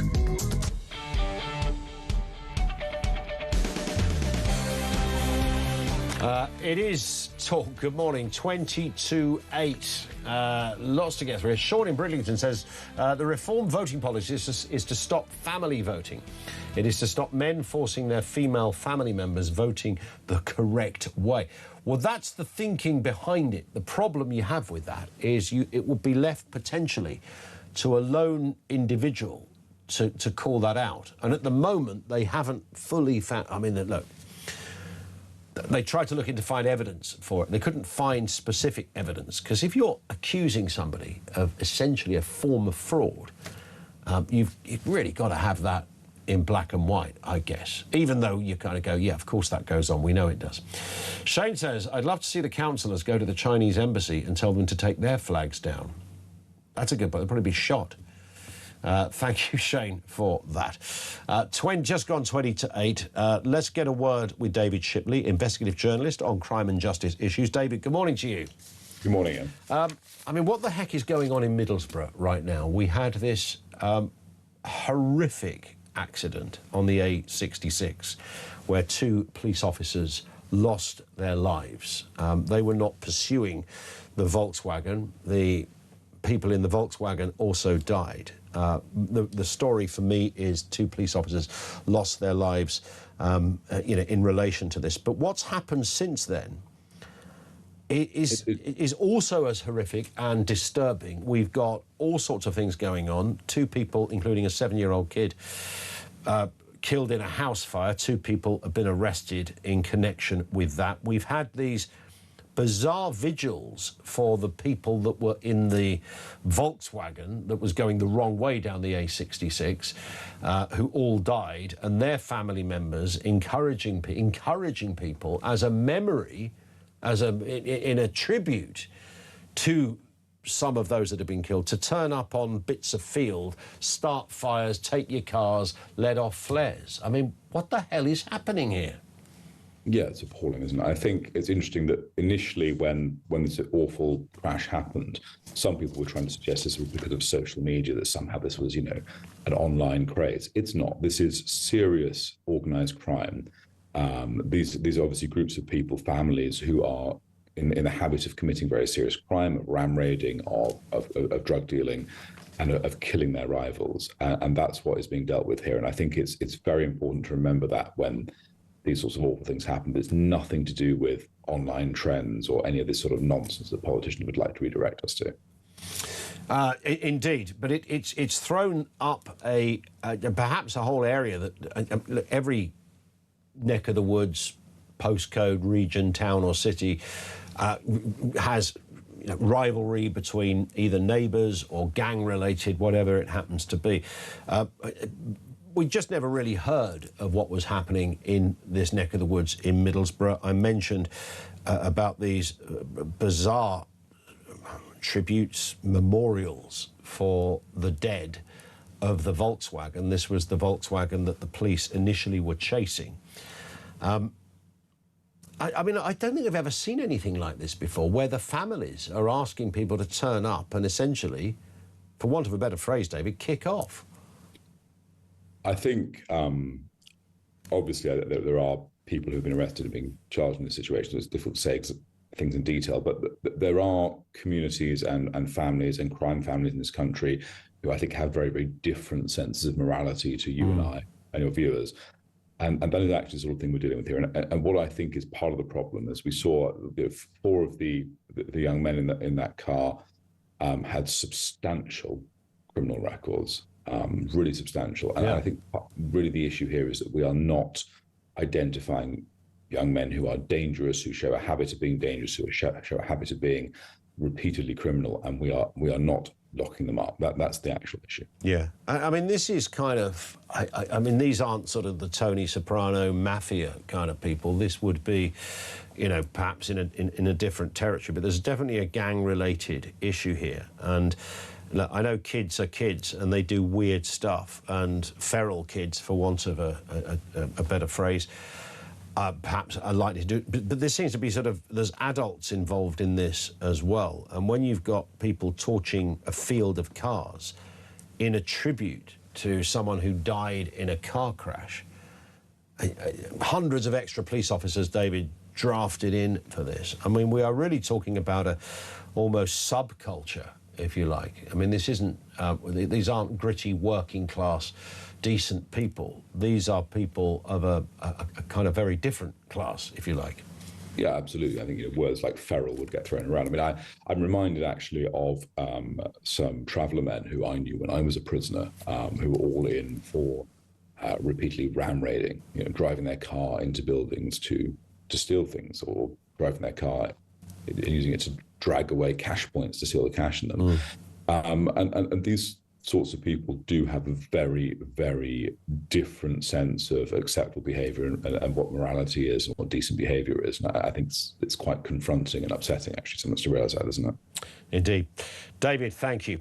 Really appreciate that. David Shipley is, of course, investigative journalist on crime and justice issues. It is just, I mean, in some respects, it's sort of no surprise when the low rent of the human gene pool respond to something like this. I don't think many people were shedding tears for a group of teenagers mostly. I think one was in their early 20s, whose lives ended as a direct result of the life they led, and going around speeding in uninsured, probably nicked vehicles is how these people got their kicks. Now, I don't celebrate somebody dying. I don't think that takes me in a morally better place to do that. And there was a bit of me that thought, well, if nothing else, these people had mums and dads and grandparents. And then you look at some of the stories and you think, hang on, these people are half as bad. And there was one account, I think one of the mothers of the victim told people to turn up in their cars and, wearing balaclavas and the like, and letting off flares. I mean, this is a subhuman, and I don't say that to be glib and cheap. Quite genuinely, we often talk about the role of, we talk about social cohesion a lot in terms of immigration, and social cohesion actually applies in lots of areas too.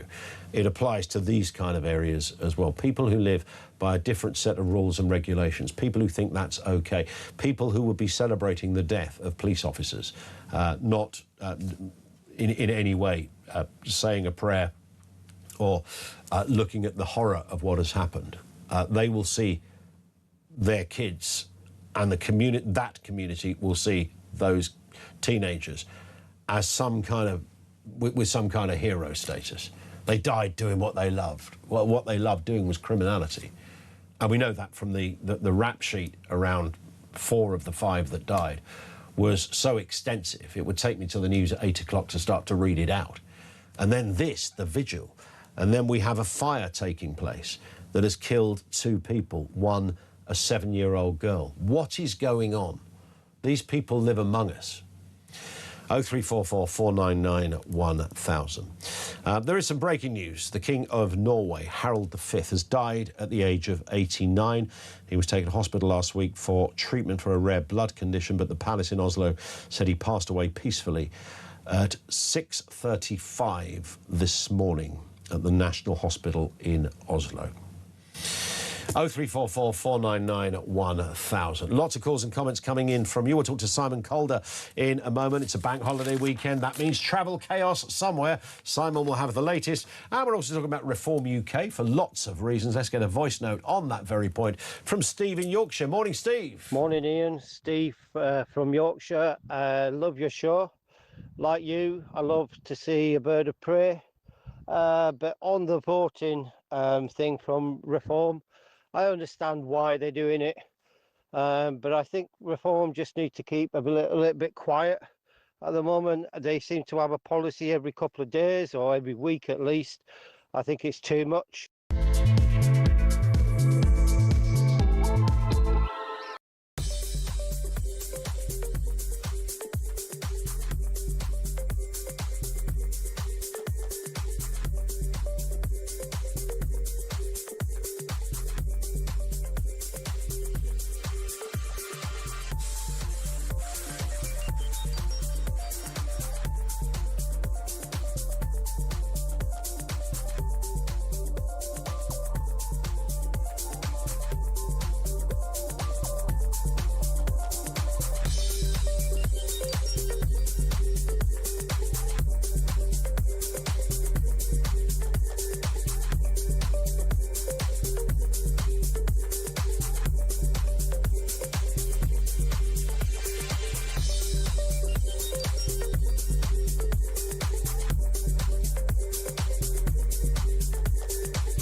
always takes me back to Darren Jones, the then Secretary of State to the Prime Minister, who looked square down a camera on Newsnight and said 90% of those that come across are women and children. That's fundamentally wrong, Yeah, that's wrong. We also had, particularly the Greens, saying lots of brain surgeons were coming.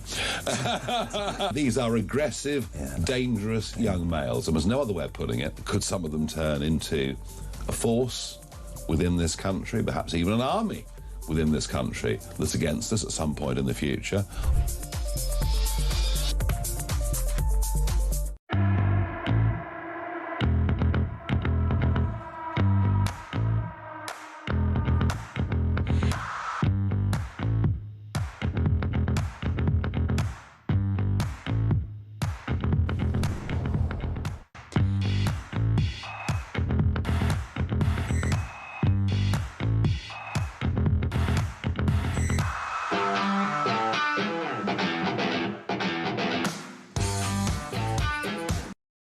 Across the UK, on DAB+, on YouTube, on your mobile, and on your side. This is Talk. It is Talk. Yeah, welcome back. It's coming up on 5 to 8 right here at the home of Common Sense. A lot to talk about in terms of travel. It's a bank holiday weekend. Simon Calder, travel correspondent at The Telegraph, is with us, host of the Travel Expert podcast as well. Morning to you, Simon.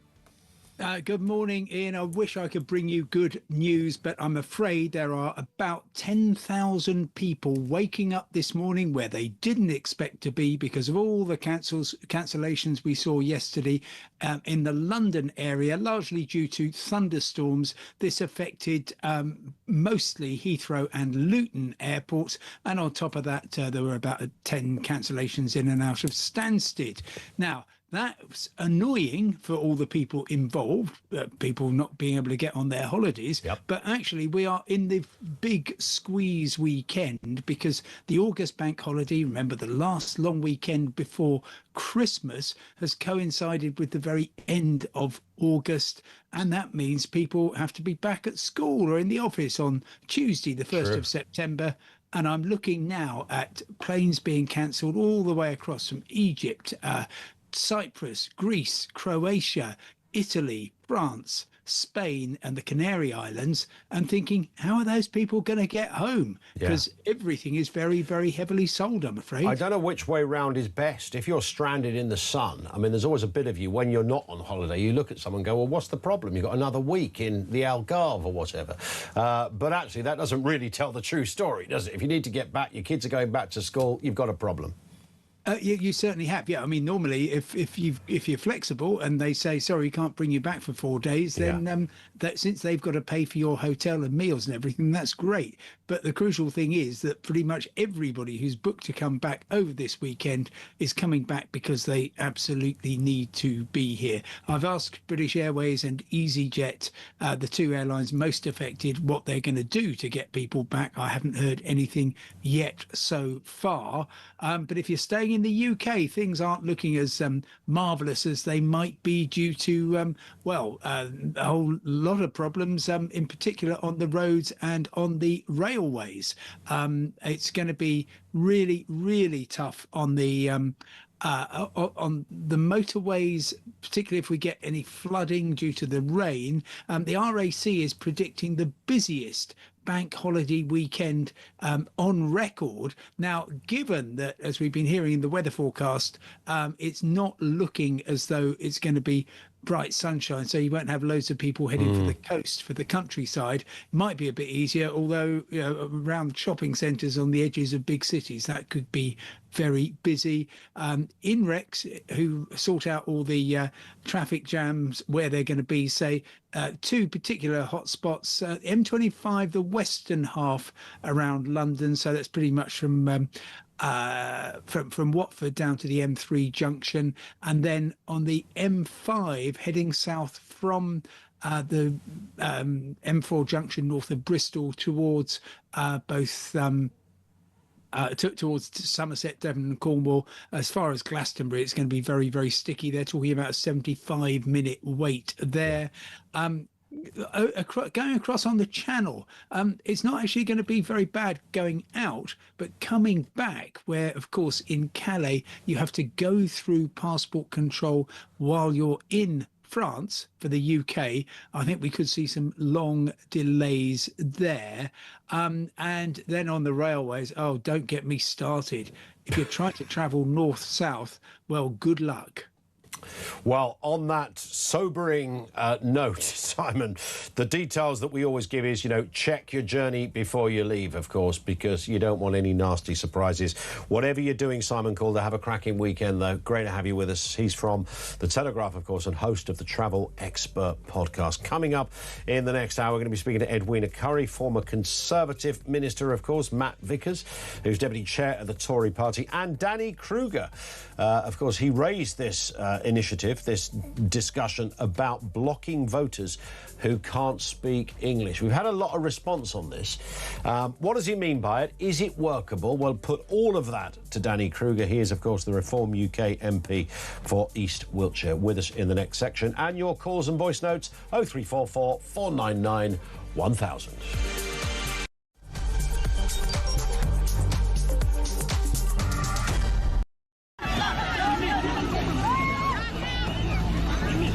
Secretary has brought forward a very rigorous plan in relation to this, and let's remember, of course, the numbers can fluctuate, but overall boat crossings are down quite significantly year on year, so that does suggest that the plan is working. We've just witnessed drone footage of the French authorities handing out life jackets to illegal immigrants and then waving them goodbye as they head on their way towards the UK. So the French are actively helping and facilitating illegal immigration. In addition to that, the French forces did nothing to stop that huge migrant dinghy. In fact, the dinghy came out, then it went back to the beach to pick up even more illegal immigrants, and then departed for a second time. During all of that, the French did nothing, and they even handed out life jackets and waved goodbye as these illegal immigrants head towards the UK. I think that's terrible. I mean that anyone who did cross the channel and arrive in Dover could be immediately deported within around about a week. Give that a second, he's just dragging a line by the look of it. Is that a warning shot towards us? I don't know. I was trying to work it out. Okay. The French officers could clearly see we were conducting an interview on the back of the fishing boat. They sailed extremely close to us and started firing gunshots, 11 live rounds. We could see the bullets hitting the water behind our boat. They weren't firing before their approach. They weren't firing afterwards. There was no notification of any kind of training exercise. So it did seem to me to be an effort to intimidate us. The thing that I find, and I should say alarm clock Brits find so frustrating, Chris, and this is why I wanted you on this morning. Yesterday, finally, the unelected Messiah of Manchester stood up and said, to consummate fury from most of us, that Labour's plan to stop dinghy migrants is working. This, Chris, despite the fact that 1,000 illegal migrants have still come into this country in the last 9 days since he became Prime Minister. Je suis un député dans le Parlement du Royaume-Uni. Why have you allowed the migrants into the water? Why haven't you stopped them? Our order is to let them go like that. Your order is to let them go? We just have to say to them, don't do that, it's dangerous. So your orders are not to intervene? We have to protect them. Well, there's also protecting the border as well. Across the UK, on DAB+, on YouTube, on your mobile, and on your side. This is Talk.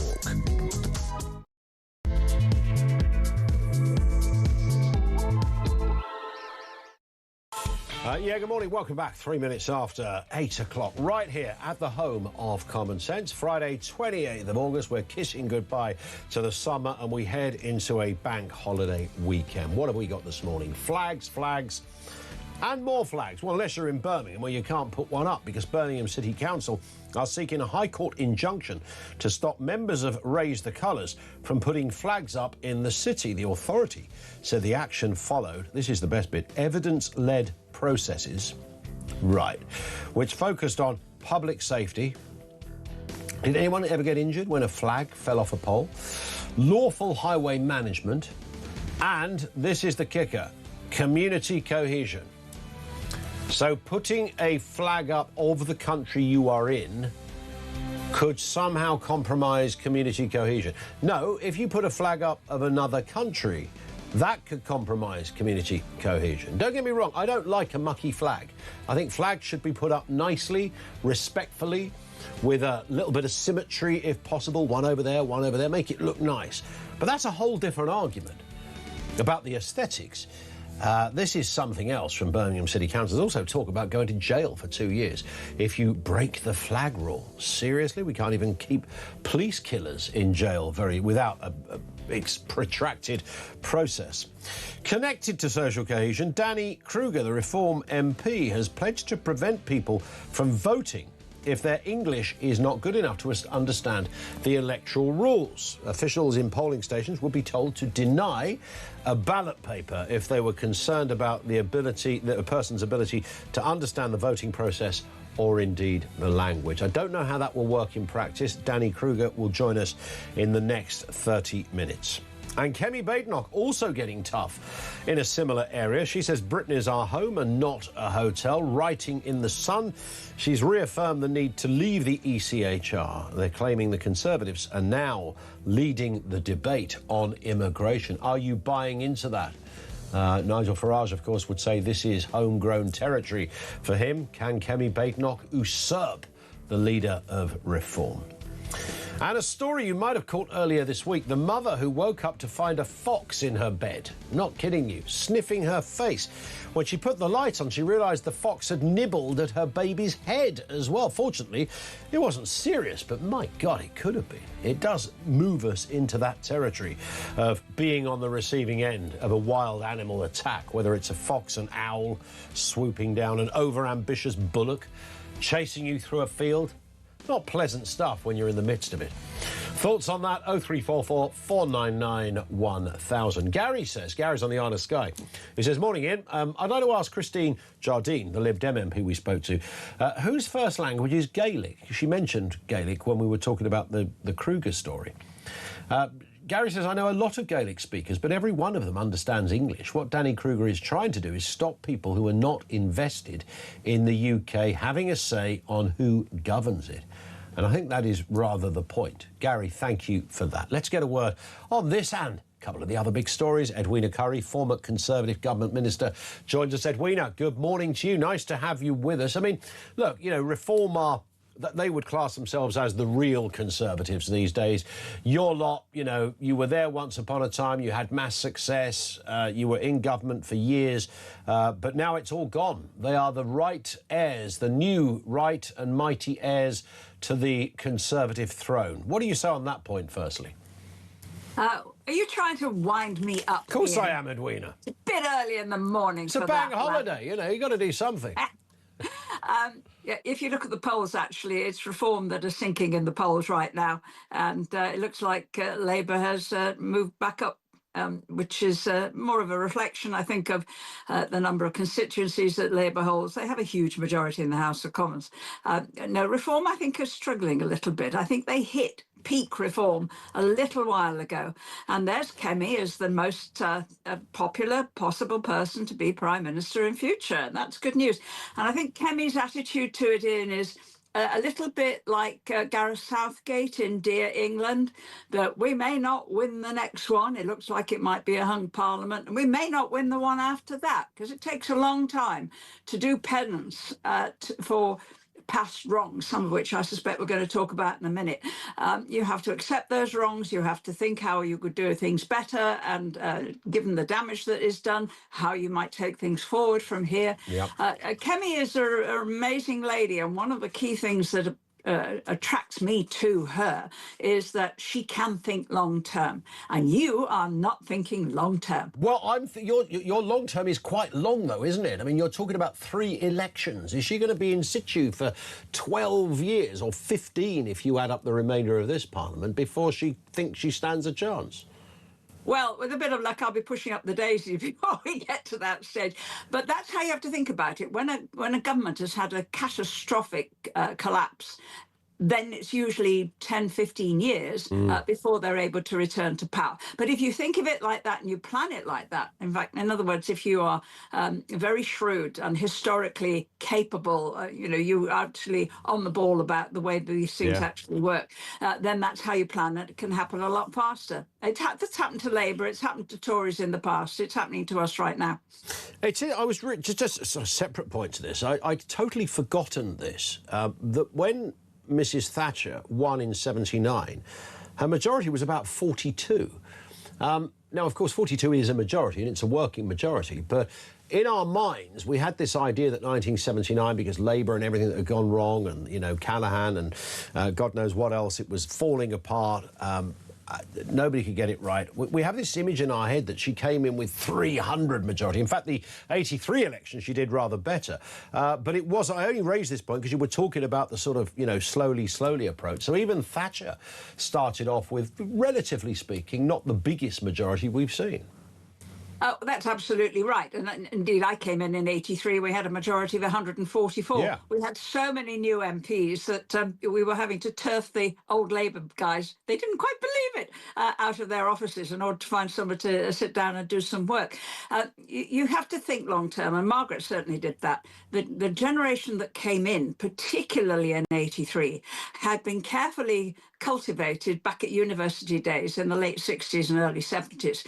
And that's what I've strongly advised Kemi to do now. Get into the colleges, get into the universities, look for the promising youngsters, guide them, educate them, get them thinking in good, strong, moral and practical ways. Make sure they can do more than English. They need to be able to do economics and maths. Make sure they can do more than economics and maths. They need to know their history and they need to understand the culture of our country and the way it has shifted and changed, and when it's shifted for the good and when it's shifted for the bad. There's a whole range of stuff there. If you do that, and if you then can encourage them to get into local government and learn how to actually run things, then we've got some really good people coming in future. Is that are you on a hiding to nothing, though, going into the universities? I mean, these are generally considered to be the domain of the left. I mean, the most right-wing thing you'll find on a campus these days is a Lib Dem, which tells you something. Well, that's what they used to think about universities when I was there, and it simply wasn't true. It's the lefties, and particularly the woke lot, that make all the noise and push people off their pedestals and deforum and all that kind of stuff. But there's other people standing by watching, and they're horrified. People who actually do believe in freedom of speech, people who do believe in some kind of freedom, people who do believe in duty and responsibility. And they're there. They need to be encouraged. At the moment, every single one thinks that they're the only one. It's not true. We need to encourage them to do that. If we've got spare money, it should go into bringing on the next generation, in my view. I would agree with that. In terms of where the Conservatives go, of course, the game of catch-up that the Tories need to play, of course, isn't with the Labour Party, the governing party of our day. It's really with reform, isn't it? Because whether you like it or not, this is the territory. This is the battleground with reform over things like immigration, over the boats, over the ECHR. I noticed today Kemi Badenoch writing in The Sun. She's reaffirmed the need to leave the ECHR. I mean, that would have been unthinkable in a John Major or David Cameron government. Well, that's absolutely right. And that's also why Kemi is saying, as people are applying again to be candidates, particularly some of the former MPs, people who lost their seats, you really have to have moved on. We can't be having a lot of internal battles after we get elected, after the next election. We have to get this sort of thing sorted out like right now. Margaret Thatcher was exactly the same about that, but she was talking about the economy and the trade unions. It was it was a different world. She was battling, I think, a sort of groupthink that can get into any political party. Yeah, and that's what Kemi is doing. So as for your point, you may well have a point. It may well be that people on one side or the other raise issues and the other more responsible parties take a good hard look and think, yeah, that's what we're going to have to do. But it'll be the responsibility, I hope it'll be the responsible parties in the end who get to wield power. I mean, things like immigration, which of course are huge issues on the to-do list at the moment. Previous administrations I'm thinking David Cameron, I'm thinking Theresa May, I'm thinking, you know, potentially also Rishi Sunak. Boris Johnson is another good example. These guys, they weren't really that bothered about immigration, were they? I mean, it wasn't something that they felt was a pressing issue. It came up once in a while, but it was something that comes and goes. They were quite relaxed about it. They were that kind of conservative, if you like. Well, Conservatives tend to believe in freedom and free trade usually means, you know, it also includes, whenever you're doing a contract or a treaty of free trade, it usually includes some kind of free movement of people or non-visa access, that sort of thing. And that was very much the heart of the whole of the EU project. We signed up to it, I think probably slightly reluctantly, but people like David Cameron, who promised repeatedly to get net migration down into the tens of thousands, in other words, below 100,000. Yeah. And failed. He didn't believe it, though, did he? He didn't really believe it, Edwina. That was the issue. Like a number of other countries, we face a serious dilemma. We have an aging population, and we are producing children. I don't know how many you've got, but mine are now middle-aged, and they're not producing any more children. And that means that we haven't got the young people that will provide the work, the taxation, the responsible jobs and so on, caring and a whole range of things, people like nurses and doctors. And it means that we've tended to lean towards bringing these people in. We have done since Enoch Powell's day, when he was a Minister of Health back in the 50s and 60s. He was the one that was inviting people to come in from the Caribbean and come and work in our country. Everybody's forgotten that, except I haven't. You see, this is what I mean about knowing your history. And we've been doing that for a very, very long time, and they have formed wonderful members of our society and helped make it the vibrant country that I think it is today. What went wrong was particularly, I think, with Boris, because Boris decided basically to take all the limits off. Everybody, Ian, has moaned about the boats in recent years, and people like me have been saying it's not illegal migration you need to fret about, it's legal migration. And not just to allow caregivers in and give them visas, but to let them bring in their families. Not just to allow asylum seekers to claim asylum, but to let them bring in up to 18 members of their families. This is insane, absolutely insane. And that is what the law has been allowing and encouraging and enabling in recent years. Legal migration has been the real bugbear. And as a result, in the year up to June, I understand that 200,000 people have been granted indefinite leave to remain. 250,000 have applied and got British citizenship, which says that they actually have some faith in our country. And over 300,000 applied during the year for British citizenship. It's an interesting change in our country, some of which is welcome. If you need care, you'll be glad of it. Believe me, if you have to go to a hospital, you'll be glad of it. You'll be saying thank you to people from Nigeria and Zimbabwe and South Africa and God knows where. And they're wonderful people. Let me just bring you, are you up for a bit of criticism, Edwina? Me? Yeah. Oh, bring it on, love. It's like having a heckler in the crowd. Your shoulders are broad, your skin is thick on this stuff. It's a voice note we've had. It comes from Jane. Let's have a listen. Can I just express my disregard for Edwina Currie? She needs to get her head out of the sand, understand the Conservatives are gone. The leader of their party was recently, only this week, found to be lying about another leader of a country. I don't want that anywhere near number 10 Downing Street. Thank you very much. There you go. That's from Jane, Edwina. You've got to get your head out the sand. Hey, I don't regard that as criticism. I regard that as somebody sort of venting over their breakfast egg, probably. Do be careful where you get your eggs from, won't you? Absolutely. Let's not go there. It's back. Yes. Yeah. Well, yes. The ones in your home are probably fine. It's eating out that can be a bit problematic. I've been a very busy lady in the last fortnight. Believe me about that.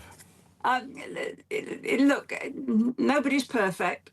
And the idea that we are going to have saints as our leaders, well, we tried that with Keir Starmer. Look where it got us. The people who get to the top in politics are normal human beings, except they're abnormal because they're interested in politics. Yeah. And nobody is going to be perfect. What Kemi does is not going to be perfect. I accept that. But her long-term vision, I think, is absolutely superb.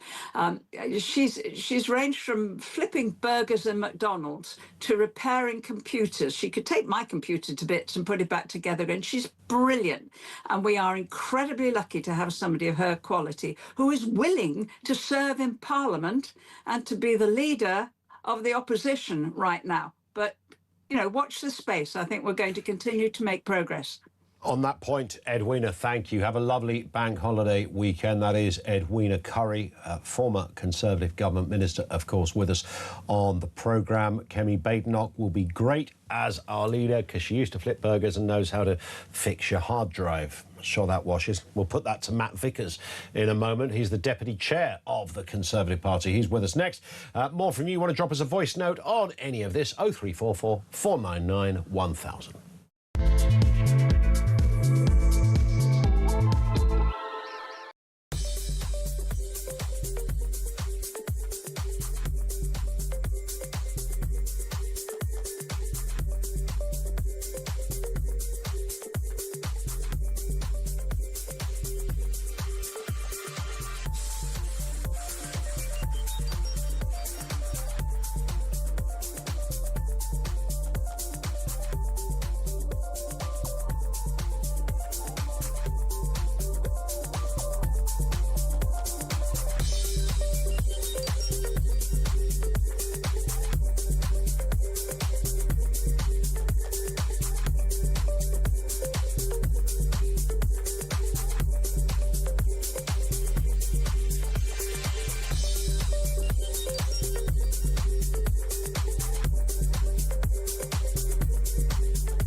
I managed to get a lift onto the dinghy and it was just absolute chaos.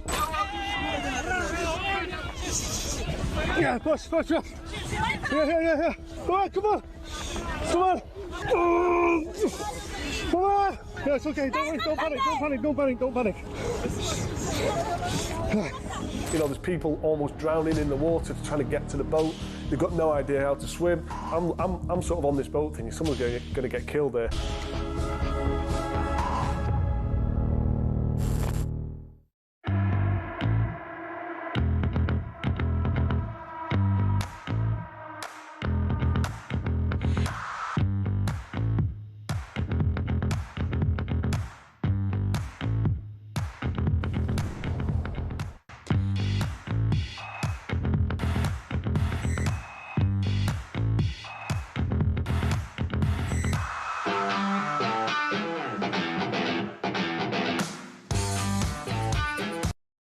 Across the UK, on DAB+, on YouTube, on your mobile, and on your side.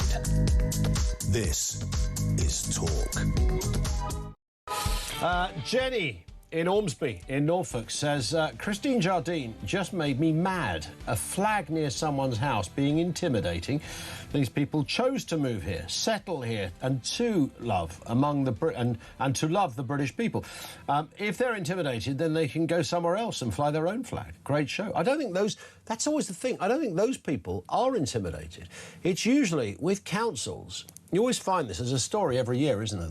That a council says they're not going to ban the word Christmas, but they want to say happy holidays, that horrible thing. But it's not usually come from a kind of a minority group. It's usually some old white lefty sitting in a council office. Oh, we don't know. And the rest of the population, black, white, brown, whatever, are going, no, we're not. No one's offended by this. So somebody else has decided, and in this case, Lib Dems. I mean, Birmingham City is run by the Lib Dems and the Greens with some independents as well. I mean, it's a bilious mixture of doom, frankly. That should actually be on their flag. Welcome to Birmingham City Council, a bilious mixture of doom. Let's speak to Matt Vickers, MP, Deputy Chairman of the Conservative Party. Certainly not a bilious mixture of anything, Matt. Good morning to you. Good morning, Ian. And you've got a flag. Can you take that flag down, by the way, behind you? It's very offensive. If Birmingham City Council are watching, they would say that's a health and safety hazard. It's mad, isn't it? We had a scrap at my local council recently about having flags on public buildings. As far as I'm concerned, every public building, every school should have a flag in it. You know, a picture of the monarch. Yeah. Why aren't we celebrating these things? I mean, it does look bad when you see them on lampposts and they're left and they get tatty and horrible and yeah, I agree with that. But that's another argument, isn't it? Bad. If you put the thing up, you should maintain it. And if it become a tatty mess, you should get up there and swap it. But actually, nothing wrong with splatting our flag. It's our flag. Yes, they cited social cohesion as one of the potential problems with putting flags up, and to me that sort of exposed where they're really coming from. That they are, I mean, to me, if you were compromising social cohesion, that could only happen if we're talking about flags. If you put the flag of another country up, that would be potentially an argument for social cohesion issues. Putting the flag of the country you are in cannot surely damage social cohesion. Well, you would think that, social cohesion should be about British values. It should be about the British You'd flag. have thought so. If you're a country and you want to be a part of it, you should be celebrating everything that's British and living in the way that is British. But this is a Lib Dem and Green-run council, I suppose, Matt. So, perhaps it should be they're banning tears as well. They come up with some other 20-mile-an-hour speed limit this week, wasn't it, as well, throughout the whole city? There are people out there voting for these guys, though, Ian. Somebody out there votes for them. I know, and these people live among us. We need to point them out whenever we see them. I don't know how it works, but I do bump into quite. They come out hiding, hunting it down. Listen, I live in a constituency that has a Conservative MP, Laura Trott, who's very good. She's a great MP. You will know Laura well. But actually, there's a lot of Lib Dems knocking around my place, and I've never quite understood it. And once in a while, I'll go to one of those neighbourhood kind of summer drinks thing, and I'll bump into them. And it's quite weird, because I find myself, it's kind of like being introduced to another, like I don't know, a spaceship has landed and the Lib Dems have come out, and I look at them, I study them, and I think, well, what's going on? And I'm standing there in someone's £5 million house and they've got a flipping Paddy Ashdown picture on their mantelpiece. That's disturbing for me. Nobody, do you know what that should ban? People banning flags, they should ban pictures of Paddy Ashdown. You're absolutely right. Look at that while they're eating the frog. Yeah, you're not wrong about that. You're not wrong. So just tell us what your thoughts are then on, I mean, I noticed, by the way, before we get into another issue I wanted to raise with you, Matt, Kemi Badenoch writing in The Sun today, reaffirming the Conservative position of leaving the ECHR. We just spoke to Edwina Currie, of course, who predates your era of conservatism, but she's very much in support of Kemi Badenoch and what's happening here. But the point I did put to her, it wouldn't have been that long ago that if you'd said to a Conservative, what do you think about leaving the ECHR? They'd have thought you'd gone stark raving mad. This wasn't Tory territory. Well, we've got a leader with a backbone. She's gone away. She's looked at the thing. She doesn't just tweet. She doesn't come out with a press statement. She goes away, does the homework, got some great legal minds together to look at the problems we face with our immigration system, to look at the problems we face with sovereignty, actually. The ECHR prevents us looking after our veterans in the courts. It prevents all sorts of issues that we might want to deal with. First and foremost is illegal migration. We've all heard about chicken nugget gate, people who've come here, who've broke the law, who should be deported, and the ECHR prevents that. Can we put great legal minds together, looked at the problem, looked at the fact we need to do this in order to protect our borders, and has got on with the job. She's come up with a real formal plan, ready to deliver this. We will leave the ECHR. We will detain and deport anyone who arrives in this country illegally. And if you're not bought into that as a Conservative candidate, she's also been very clear. If you look at these huge problems that this country faces, if you aren't bought into the agenda to solve them, you're not standing as a Conservative at the next election. That's the sort of leadership we need in this country. She's the person we need as the Prime Minister to solve some of the horrendous troubles that this country faces. Are you in many respects, Matt, and I'm sorry this is going sort of over old ground, the sense is that Conservatives are just chasing reform voters and trying to sort of out-reform, something that you can never really achieve because this is, Nigel Farage, these issues, all of these subjects have been completely woven into his DNA since day one. It's arguably why the party and previous incarnations of the party started, because of these kind of subject areas. You can never own that territory. You can never win against reform on these issues. Well, it depends what colour rosette you want to wear. You can talk about Suella and Rob and Nadeem Zahawi. Some people now voted Remain, actually. So how woven into their DNA, I don't know how woven into their DNA it possibly could be. But actually, Kemi is a woman with backbone. She's real. She does the homework. She comes up with real plans. People criticised her at the beginning for not throwing policies out left, right and centre.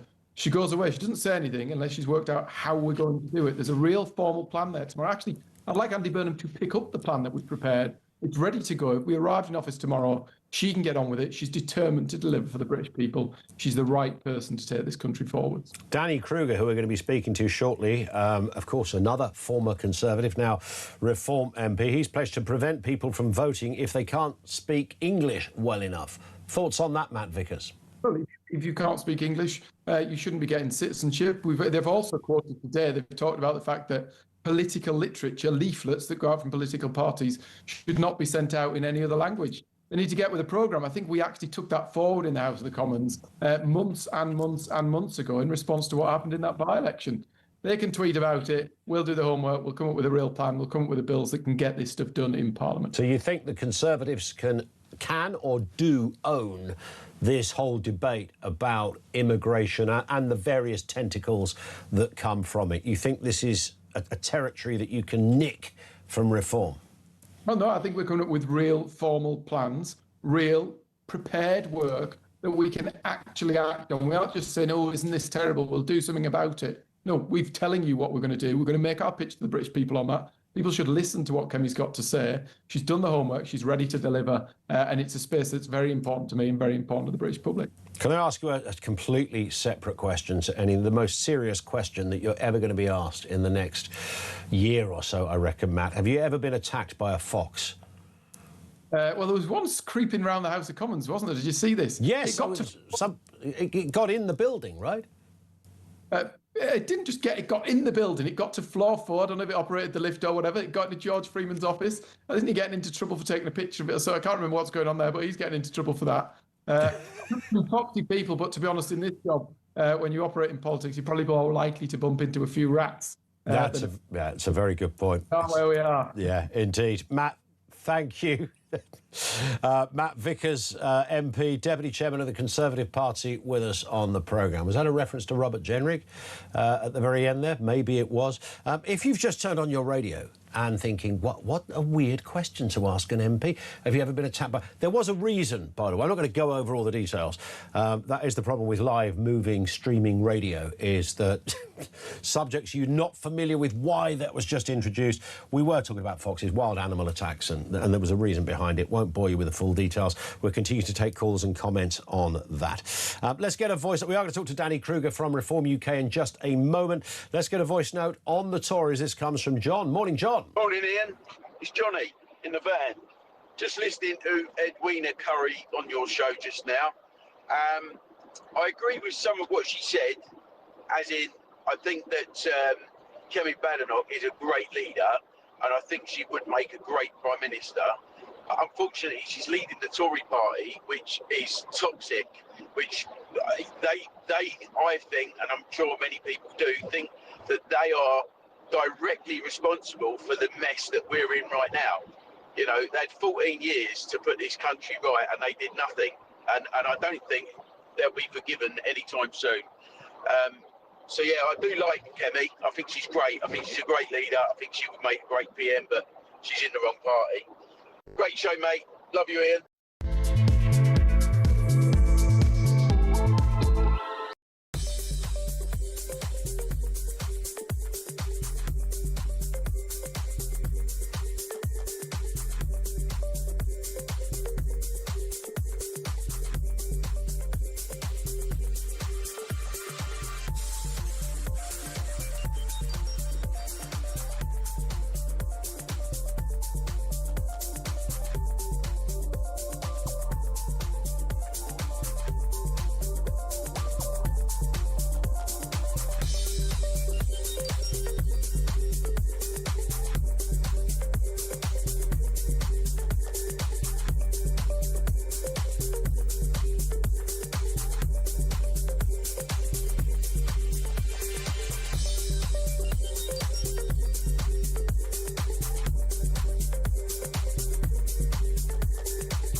Across the UK, on DAB+, on YouTube, on your mobile, and on your side. This is Talk. There is a lot of support for what Danny Kruger has been saying. We're going to speak to him in just 1 second. This comes in from Anna, who says voting should be a right. That one is granted, providing they contribute, not one just given, because you live in this land. Show that you pay taxes and paid them in the past in case of retired folks. I'm 16-year migrant, worked since day one, now self-employed, pay 40% tax, but I have no right to vote in a national election, as I've never changed my nationality. But somebody who never contributed and received a British passport does get the right. You see, that raises... Thank you, Anna, for that. That raises a really interesting point. A former producer of mine was in exactly that position, where she was oddly allowed to vote in the Brexit referendum. I can't remember what the quirk was in the system that allowed for that, but wasn't allowed to vote in a general election, completely contributed in every shape or form. I don't think anybody is saying that anyone who happens to be of foreign extraction is all in the same boat, no pun, because they're not, and quite clearly they're not. We've got people of all walks of life and backgrounds, nationalities, ethnicities who've settled in this country for decades, been mass contributors. When you look at the Times, was it top 1,000 or top 100 rich list, whatever it is, each year, you'll find a lot of foreign names in that top 20, usually number one, which I think is up there as well. So this is not about whether it's Reform or anyone else saying we just don't want any foreigners. That's never been the issue. The left will tell you that that's what they secretly think. It's a nonsense. It's not true. Let's get a word with Danny Kruger, MP, Reform MP, of course, for East Wiltshire. Danny, good morning to you. Good morning. Sorry, I almost went on a rant for about half an hour then on that one because, I mean, there's a lot of misnomers, aren't there, about, particularly when you're a Reform MP. I always sense that you have to throw out lots of explanations before you can get to your point because there's always going to be a kind of left-wing meerkat that's going to jump on anything you guys say. Well, thank you for that, Ian. Of course, yes, you're right. But this one is actually pretty simple and straightforward. And it's not actually about, what contribution you've made in the past. We think that if you're an immigrant to this country, you should make a contribution. Otherwise, you shouldn't be here. But the right to vote should just be for British citizens. And there are many people in our country who are here on other visas. They're here because they're working or they're not working, but they're here on a work visa or a student visa or a family visa. They're able to vote in our elections, even though they're not British citizens, because they are from a Commonwealth country. There's 2.5 million people in our country are here with the right to vote in parliamentary elections, in local elections, who are not British citizens, who are by definition not attached to our country. They're here on some kind of temporary visa. And that's because of a quirk of our electoral law. So we want to change that. And we do insist that if you are voting in our country, you need to understand the voting system itself. You need to be able to speak the language and understand how our electoral system works. Otherwise, what on earth are you doing having the vote at all? Yeah, that sounds perfectly reasonable. I guess the only criticism we've heard really this morning, other than from opposition parties, Lib Dems and the like, is how this would work in practice. Would it be down to an individual who, after all, are a volunteer in a polling station to suddenly decree that someone's English isn't good enough and therefore they can't vote? Because that could have all sorts of rather worrying implications.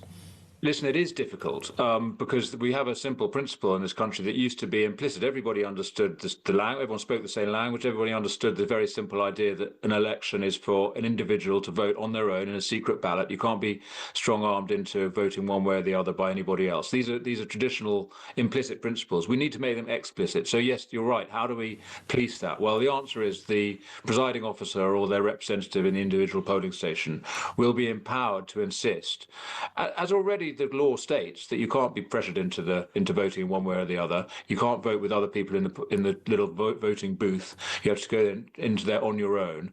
And if the presiding officer thinks that isn't happening, or that the person who is voting doesn't even understand the electoral system, can't speak the language, doesn't understand what they're doing, then the presiding officer will be entitled to set their ballot aside, say, I'm sorry, you're not going to vote today, or we're not going to count your vote.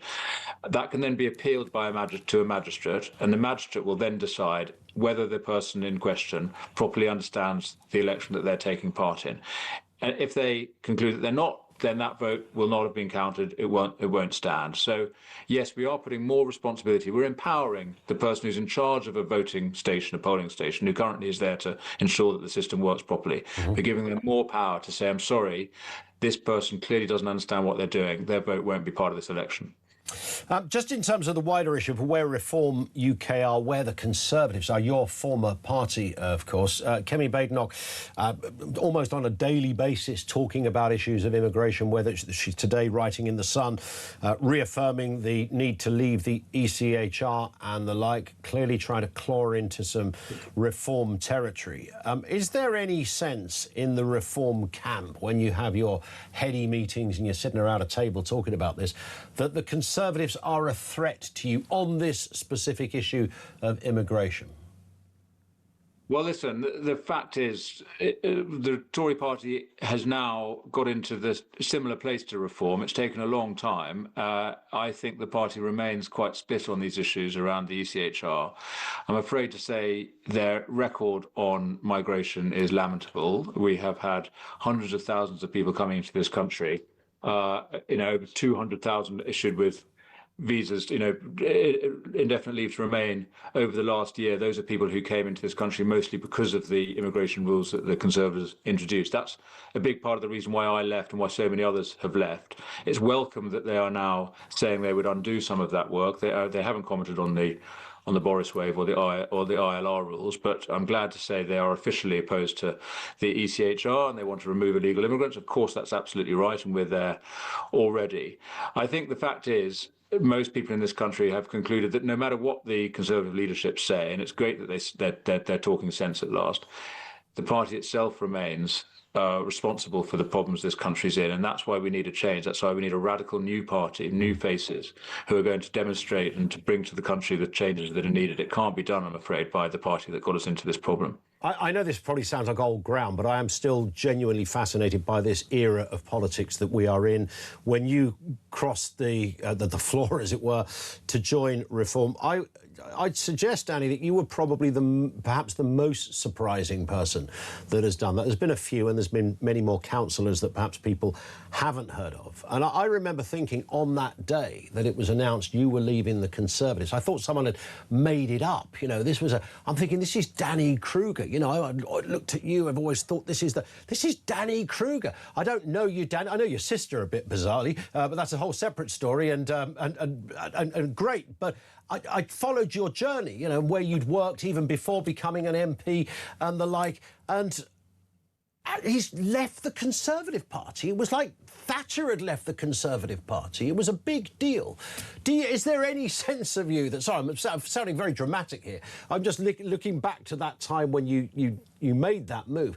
Is there any sense that you think now, and I know you're never going to say this live on the radio, that you wish you hadn't? Is there a bit of you that thinks maybe the Conservatives can get it back, because that's where your heart really is?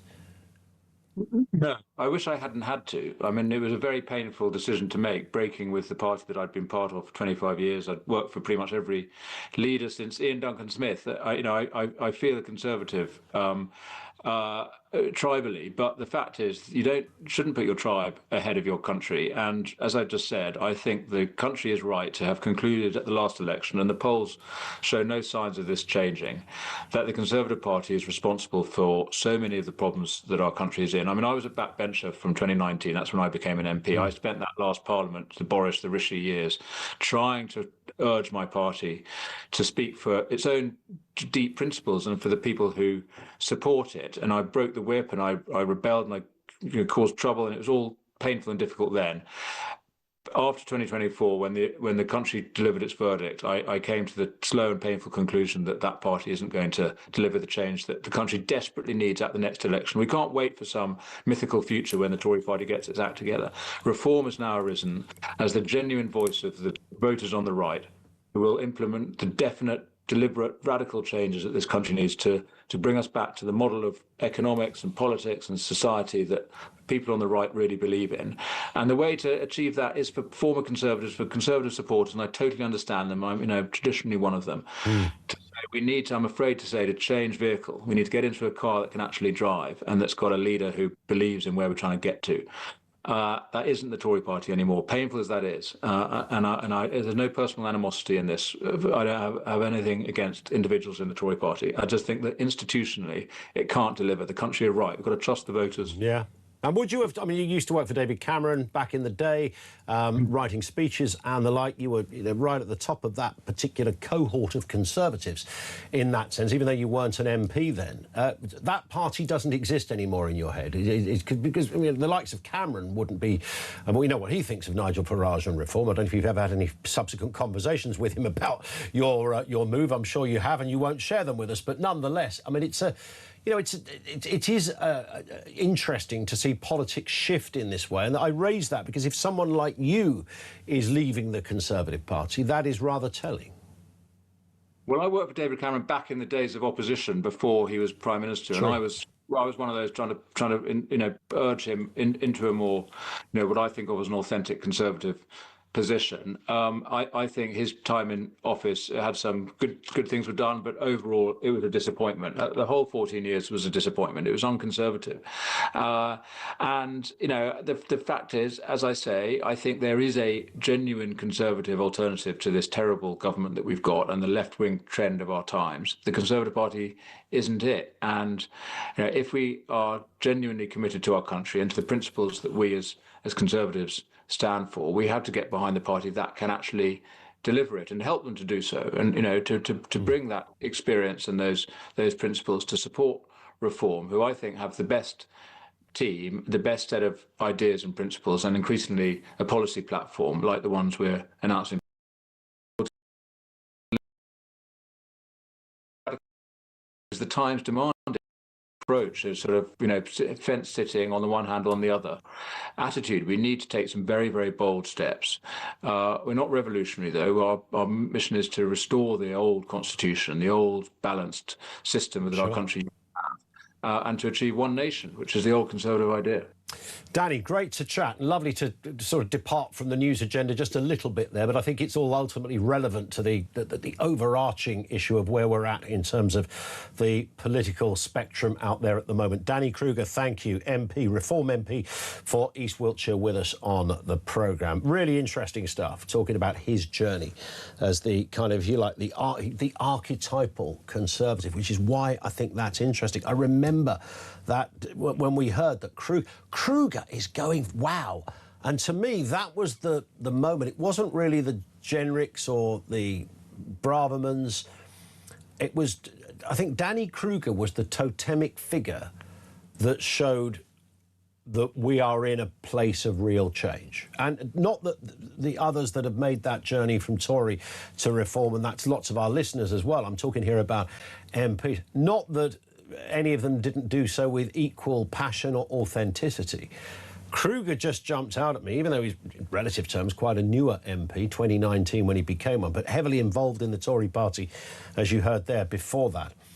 He was the totemic move in terms of the changing face of our politics. That's just a thought. Someone else who's sharing the concern over the Conservative Party is in this voice note. It comes from Anthony. Morning, Anthony. Morning, Ian. Tony from Enfield. Great show. I noticed you just had Matt Vickers on not so long ago. Don't get me wrong, I like Matt Vickers. He's a good politician, all-round nice guy, really. But I'm afraid if he thinks that the Conservative Party will get back in come the next election, I'm afraid that he's as for the birds. The British electorate is not prepared to forgive and forget what the Conservatives have put us through for the last 14 years. I mean, I've supported the Conservatives all my life, for 46 years, but I'm not prepared to put another X in a Conservative box.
The gendarme boat appeared. Relax. They said, don't go ahead, it's dangerous out there, it's very wavy. The sea is very rough. Okay. Here it's quiet, let's go wider, it's really dangerous. The best way today is to go back.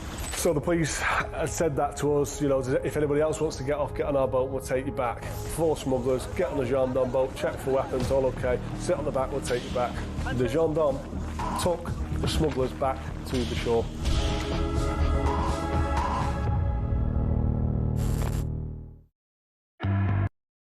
Across the UK, on DAB+, on YouTube, on your mobile, and on your side. This is Talk. And it's just gone 10 to 9. Barry says, why do I feel as a Reform UK member that the leadership's behaviour is letting us down? What's with the infighting in public, accepting money from dubious sources, agree in public, disagree and sort out in private, says Barry. No political party, the more you kind of follow it, if you want to go deep into all of these stories, there's always... We live in an era, it's a bit like being in debt. You're always looking for the point when you're no longer in any kind of debt, and that point never comes, really. There's always something that's hanging around. It might be a mortgage, could be the car payment, whatever. There's always something, unless you're a squillionaire. There's always something. I think with politics, we're always waiting for, once all these bad stories have gone away, then we can get on with the business. There will always be negative stories, no matter who the party is, whether it's left wing, right wing, somewhere in the middle, there's always a story there. And because we live in a world of 24/7, constant, bubbling media, social media, as well as mainstream media, all of that put together, stories that would have gone away in a minute can continue for a week or more. And that doesn't mean there aren't serious stories that require a little bit of analysis, but you take the point. Thank you, Barry, for that. 5 to 9 now. Let's get some sports news. 90 minutes in 90 seconds. From The Sun. And Josh Hall is with us, Arsenal reporter at The Sun. Morning to you, Josh. Morning, Ian. How are you? I'm good as gold at this end. We're up and running. Premier League in fine fettle. Week 1 is done. The real work, of course. I mean, I watched Chelsea last weekend, and I don't expect you to agree with this, and I thought, well, we might as well just stop there, hadn't we, and just hand Chelsea the title. I mean, that was something special. I know I'm going over old ground here. It's nearly 5 days old, this story, but surely Chelsea are the ones to watch this season, based on last Monday. They're certainly going to be up there. I think people definitely have Arsenal down as title favourites, and I would say Chelsea are going to be the ones that are going to push them. And without European football, they're going to be able to play the best team pretty much week in, week out. So I might have to change the keeper though. Well, and it looks like they might be. £7.5 million bid accepted for Emi Martinez from Aston Villa. It looks like he's going to be coming in. So. He's won the Yashin Trophy twice before. He's been the best goalkeeper in the world, so perhaps he'll help. Well, it's after Monday. It was a win. It was a convincing win, and we saw Cole Palmer doing incredible things. This was sort of, amazing territory along with others. But there's a keeper issue. I think we can fairly say that. Champions League draw. Tell us more about this, Josh. Yeah, so like you said, the Premier League's off and underway, and now the next thing, we're always waiting for the next thing in football, aren't we? It is the Champions League draw, and there's some really exciting stuff in there. I think the biggest one for our story is that Vinicius Junior is coming to the Emirates Stadium, but not as a signing, rather because Real Madrid will be coming to face Arsenal. But I think every English team has got a pretty tough draw. Arsenal will be facing Real Madrid and Bayern Munich, Man United, Bayern Munich, Atletico Madrid, Liverpool, Atletico and Inter, Man City, PSG and Barcelona. Aston Villa as well, playing PSG. But Arsenal are the ones to watch here, aren't they? Look, they got to the final last year.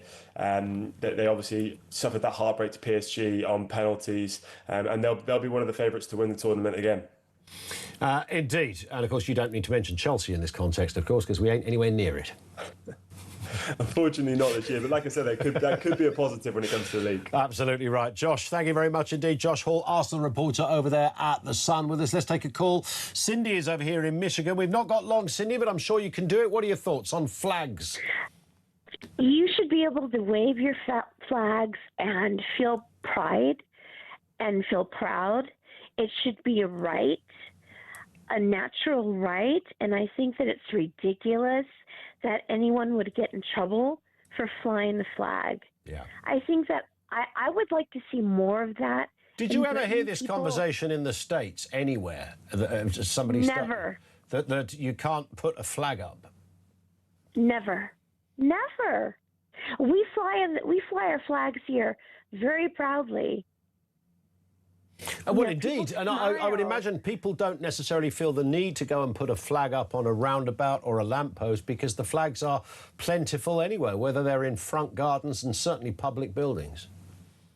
Yes, and in front of people's houses. Yeah. All over, especially where I live here in Michigan. All over, almost every house. Yeah. It's not controversial, and why should it be? Interesting. Cindy, thank you very much indeed for that. Happy to get your comments on John's in Paul, who says, if anyone can't see the Conservatives are hanging on reform's tail with so-called great policies, then something is wrong with them. If reforms say they will fly to the moon, then the Conservatives will say the same. What a bunch of you-know-whats. They are trying to act clever on the back of Nigel.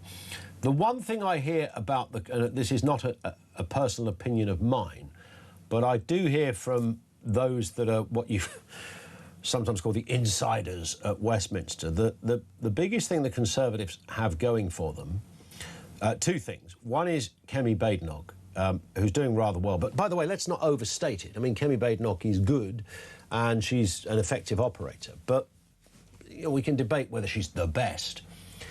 But what they do have is the infrastructure. They have muscle memory in terms of elections, putting it together, how to play it, candidate lists and all that goes with it. That won't win them an election, by the way, but it will be an underpinning, pivotal component to how they move forward. I guess it's just experience, even though the characters have changed.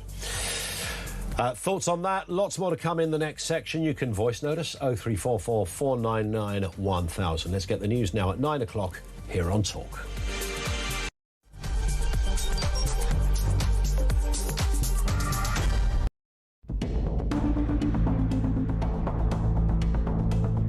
It is therefore my honour to declare that the duly elected leader of the Labour Party is Andy Burnham. Everybody, thanks so much. I believe in all of you, and I am confident we can do it. Thank you very much. I have just come from Buckingham Palace, where I have accepted His Majesty the King's invitation to form a government. I know people at home are fed up with politics. I hear you. And I want to be honest with you. We have not been good enough, and we need to be better. We will be. This man has no mandate whatsoever. He didn't stand on the 2024 general election manifesto. You cannot make the biggest change in British politics in 40 years without a mandate from the British people, and it will be only decent, right, and proper to call a general election on that issue and to do it now. Our fifth Prime Minister in 4 years. Blimey. And, well, look, we want him to succeed. But will this one be any different? Andy Burnham, the new head honcho, the speed this all happened, I know this is a well-trodden debate already, is actually breathtaking. 1 minute he was Mayor of Greater Manchester. What, a month and a bit ago he wasn't even an MP. The next he's holding keys to number 10 without the country ever really having a chance to scrutinise him in a prospective prime ministerial nothing at all. We really know very little. I think Burnham has to walk a fine line. I think that's probably what's going on, because if he were to sweep into Downing Street and say, I'm going to change everything, I'm going to fix everything, I'm going to do things completely differently to Starmer, then people would say, hold on, mate, we need a general election in that case, because no one voted for that. No one voted for you to be Prime Minister. You weren't standing in the 2024 general election. We've never seen your manifesto. Who the hell are you? That's what people would be asking. Across the UK, on DAB+, on YouTube, on your mobile, and on your side. This is Talk.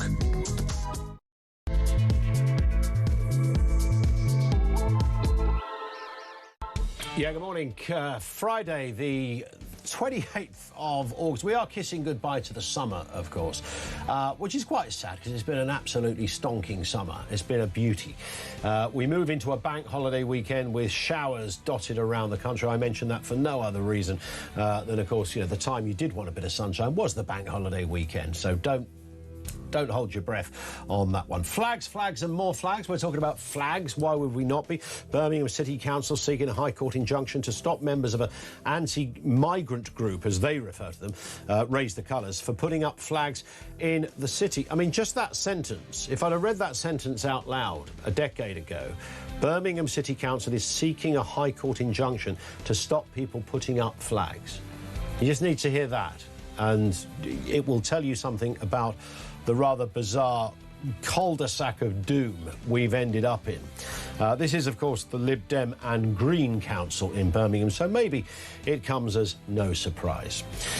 We were talking in the last hour to Danny Kruger. Never tire of speaking with Danny, the Reform MP. He's pledged to prevent people from voting if their English is not good enough to understand the electoral rules. It's difficult to put an argument against that, but I'm sure there are parties out there that will give it a go. Kemi Badenoch, however, is saying no. When it comes to immigration and all that sort of stuff, we are still the party you can trust. Writing in The Sun today, she's reaffirming the need to leave the ECHR. Are the Conservatives now leading the debate on immigration? I asked that slightly tongue-in-cheek. They seem to think they are, is the point. Spoiler alert, they're not. And the story that might have caught your eye earlier this week, the mother who woke up to find a fox in her bed. Absolutely true. Her baby was there as well, who got nibbled on its head. Fortunately, the baby was OK, but, it could have gone in a different direction. It has, however, spawned a more light-hearted debate about wild animals and issues around attacks, food being stolen. The man who got attacked by a hawk, his head bled significantly. So whether it's random owls, foxes or bullocks chasing you or dropping in on you, thoughts on that? 0344 499 1000. One here comes from Sarah, who says, I like Matt Vickers. He's a really nice guy, but the Tories ruin their chances by getting us in this state. When it comes to the crunch and people are at their wits' end, which is now, people will vote reform. The Tories only decided 10 months ago to leave the ECHR. They should have made that decision when Brexit happened in 2015.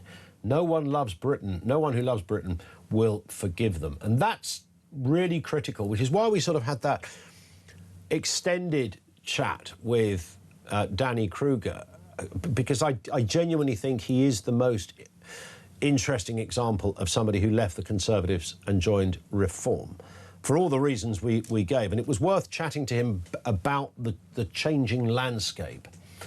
And his belief, and I'm paraphrasing Danny here, was that there was nothing left in the Conservative. There was nothing conservative about the Conservative Party. It was a sort of in a vacuous state of kind of disappearing up its own fundamentals, with nothing to say, nothing to offer, and really no track record to demonstrate that, well, look, we were doing this to you. There was none of that. And so he to me, remains almost a totemic figure of where our politics has landed in recent times. Let's speak with Isabel Oakeshott, Talk's international editor. Isabel, good morning to you.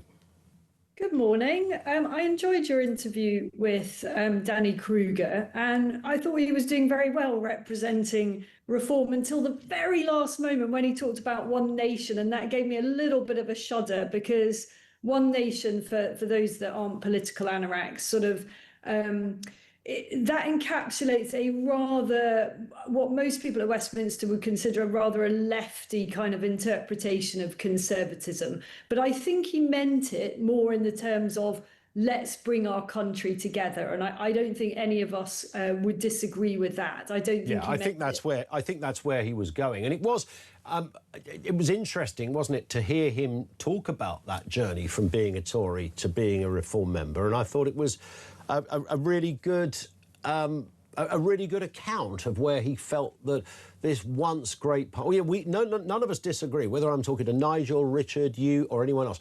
We all agree the Conservatives were this once great party. Of course they were. We know that, most successful political party, I think, in Western history. But of course, it all went by the wayside over a decade ago now. And I think Kruger, clearly spotted that from within and made his journey accordingly.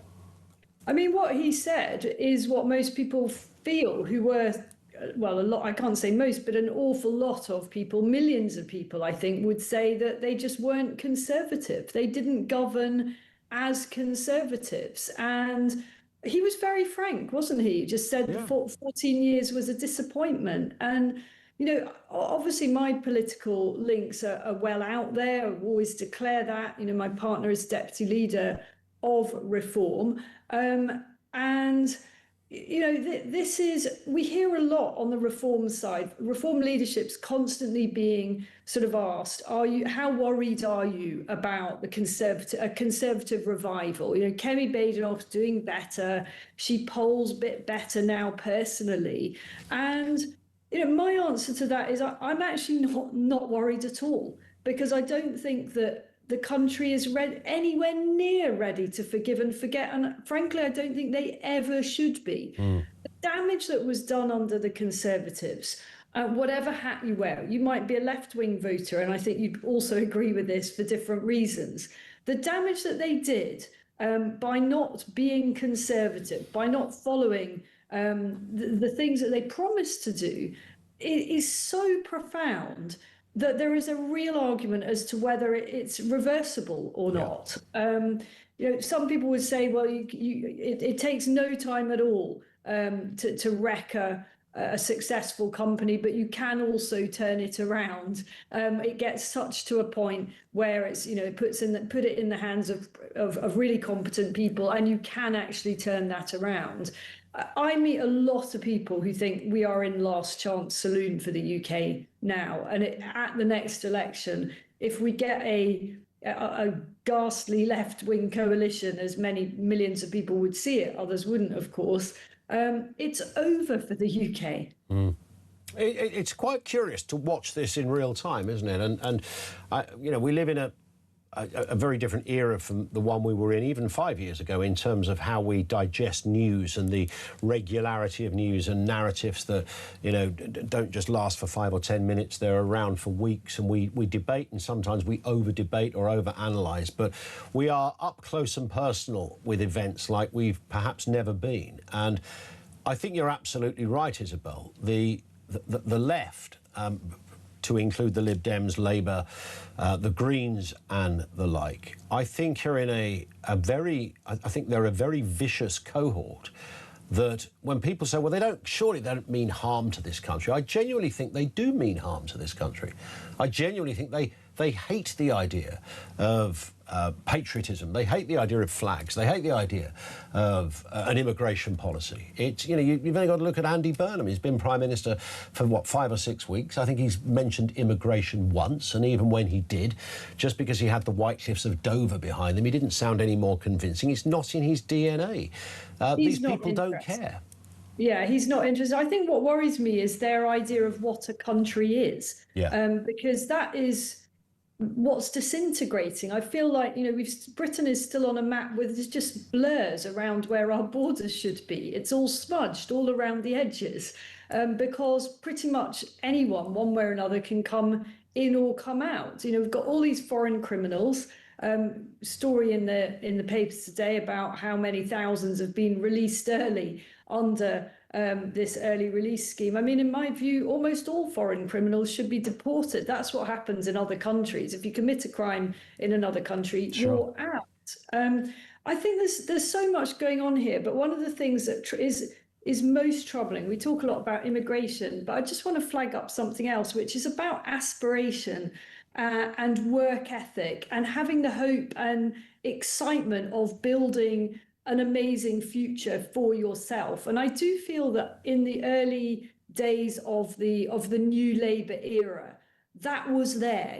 Blair and his and his inner circle talked a lot about aspiration, and there was a real sense of everybody having an excitement about what they could build and what Labour would help people to do.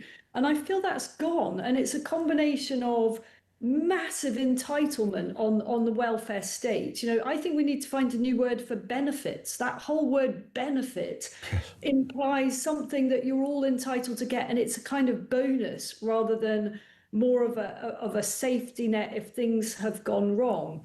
It's to do with a tax burden which is so monstrous that people just think, is it even worth me bothering doing that extra little bit? And I think that it's really worrying. You know, again, another story that's around today is the 1 million young people who are not in work or education. I mean, that is such a failure of leadership of successive administrations. There's a contrast. I came out of my holiday place on the Isle of Wight the other day. I came out the door and there was this elderly gentleman painting a boathouse down the road. Not my boathouse. I don't have a nice big boathouse. But anyway, he was painting away. It's one of these older people that you're not quite sure how old they are, but he's working away. He's grafting away. The guy's 86. He's 86 and he's still working. Wow. It was just like, what an absolute legend. He's there in the sun. He looks fit as a fiddle. I could have had him down for late 60s. Amazing. And that's an older generational thing of loving what you do, whatever level it's at. You love what you do and you give it your all, and you just keep going with it. And I just feel that's gone a bit. It has. And I know some people will accuse us of, you know, looking through the rose-coloured glasses and all the rest of it. And you know, we all have a little bit of that, but this stuff is, it's possible to retrieve this, and it just takes will, and it takes a certain kind of politics and a certain kind of politician to get us back to, you know, a far more sane place amidst the fog of insanity we seem to have been living in for the last decade.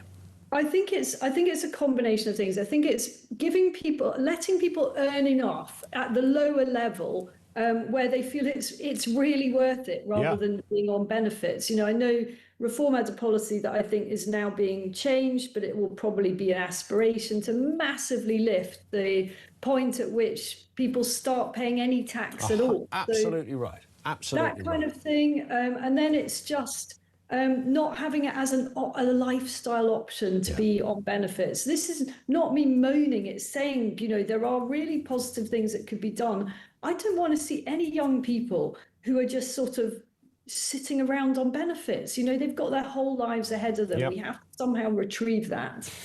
Isabel, let's just move back into very familiar territory over the course of the last week, and that of immigration. I want to play a clip again, the return of the undercover migrant. This is your project, along with, of course, Christian Drogan, who was the journalist that was out there at the coalface of this story. Let's have a reminder of what this was all about. I pulled I managed to get a lift onto the dinghy, and it was just absolute chaos. Chaos. Yeah, push. Yeah. Ready, both hands, go on. Go on,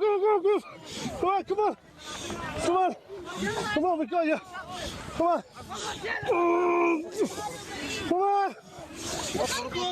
We got you. Yeah, it's okay, don't worry, don't panic.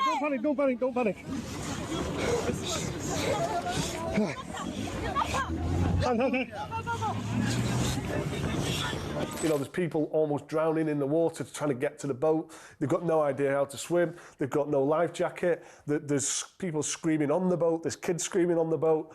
I've never seen chaos like it. It was just, you know, I'm sort of on this boat thinking someone's going to get killed there. Christian Drogan speaking with Isabel. Just update us then, Isabel, if you would, of the sort of reaction we've had to this. I noticed most of the press have at some point made reference to this. The BBC, no surprise, I don't think have mentioned it at all. Well, who would have thought it? But broadly speaking, I mean, this has been incredibly well received. It was game-changing stuff, I think. It was incredibly brave. It was incredibly dangerous. And no one has ever tried this before. Thank you so much for saying that. Yeah, I'm really happy with the reaction, actually. I think a lot of people have been very grown up about it. You know, even on the Conservative, the Tory side, they haven't sought to say this is party political. It isn't. Now, I was contacted by someone from The Guardian yesterday, massive eye roll. And they're, I don't know whether they've already done it, but they're planning to run a story complaining that we didn't disclose that Christian is a member of the Reform Party. I'm just like, you know, is that the best you can do as a critic, to come up with that as some sort of accusation? Because as we've said in response to The Guardian, it's quite hard to get any more pure in terms of evidence than this footage. You know, you can't politicise what Christian recorded there, the audio recordings, the video footage. It is what it is. It hasn't been clipped to show something that isn't happening. Correct. How could it have been clipped in that way? Everyone knows where I stand politically. I would love to get a Guardian, a lefty, on board one of these boats. If anyone wants to come to me from the left with a proposal to go into the migrant camps and do it from their point of view, great, we'd love that. What about Polly Toynbee? You mentioned The Guardian there. Maybe Polly would like a ride across the channel. I think there's a physicality about this, which I think this documentary really underlines. Yeah. How absolutely punishing it is physically to make these journeys, and we're only seeing the last 20 miles of it, as it were. With the best will in the world, I'm pretty sure I wouldn't be able to haul myself onto one of those boats. Yeah. Definitely don't think Polly would be. I think, yeah, with all fairness to Polly, I think she'd probably concede that herself. I mean, this has made headlines around the world. We've been following, I know Christian's done some interviews with Australian media. We've been seeing stuff which we've had translated in the French press about what we achieved here. And I just think, to anyone who might even think, is this some kind of party political thing? I don't think anyone who listens to Talk would think that. Just watch it. If you haven't seen it, watch it. Agreed. The video footage speaks for itself. Indeed it does. Isabel, great to have you on as ever. Thank you. Have a great bank holiday weekend. Isabel Oakeshott, Talk's international editor, with us on the programme. Over to you for more comment in a couple of moments. 0344 499 1000. Loads more to get through. 9:20. This is Talk.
go to Calais train station? Yes, train station. Okay. I was gripping. It was brutal. Come on, come on! Ready, full touch, go on!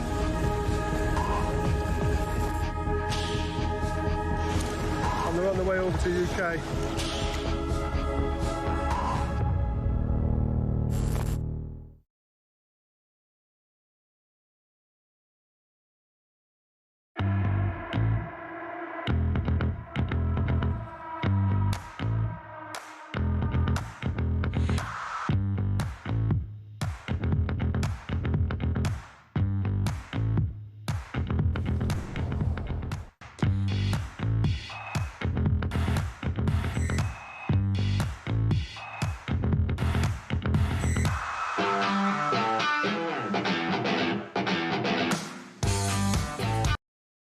Across the UK, on DAB+, on YouTube, on your mobile, and on your side.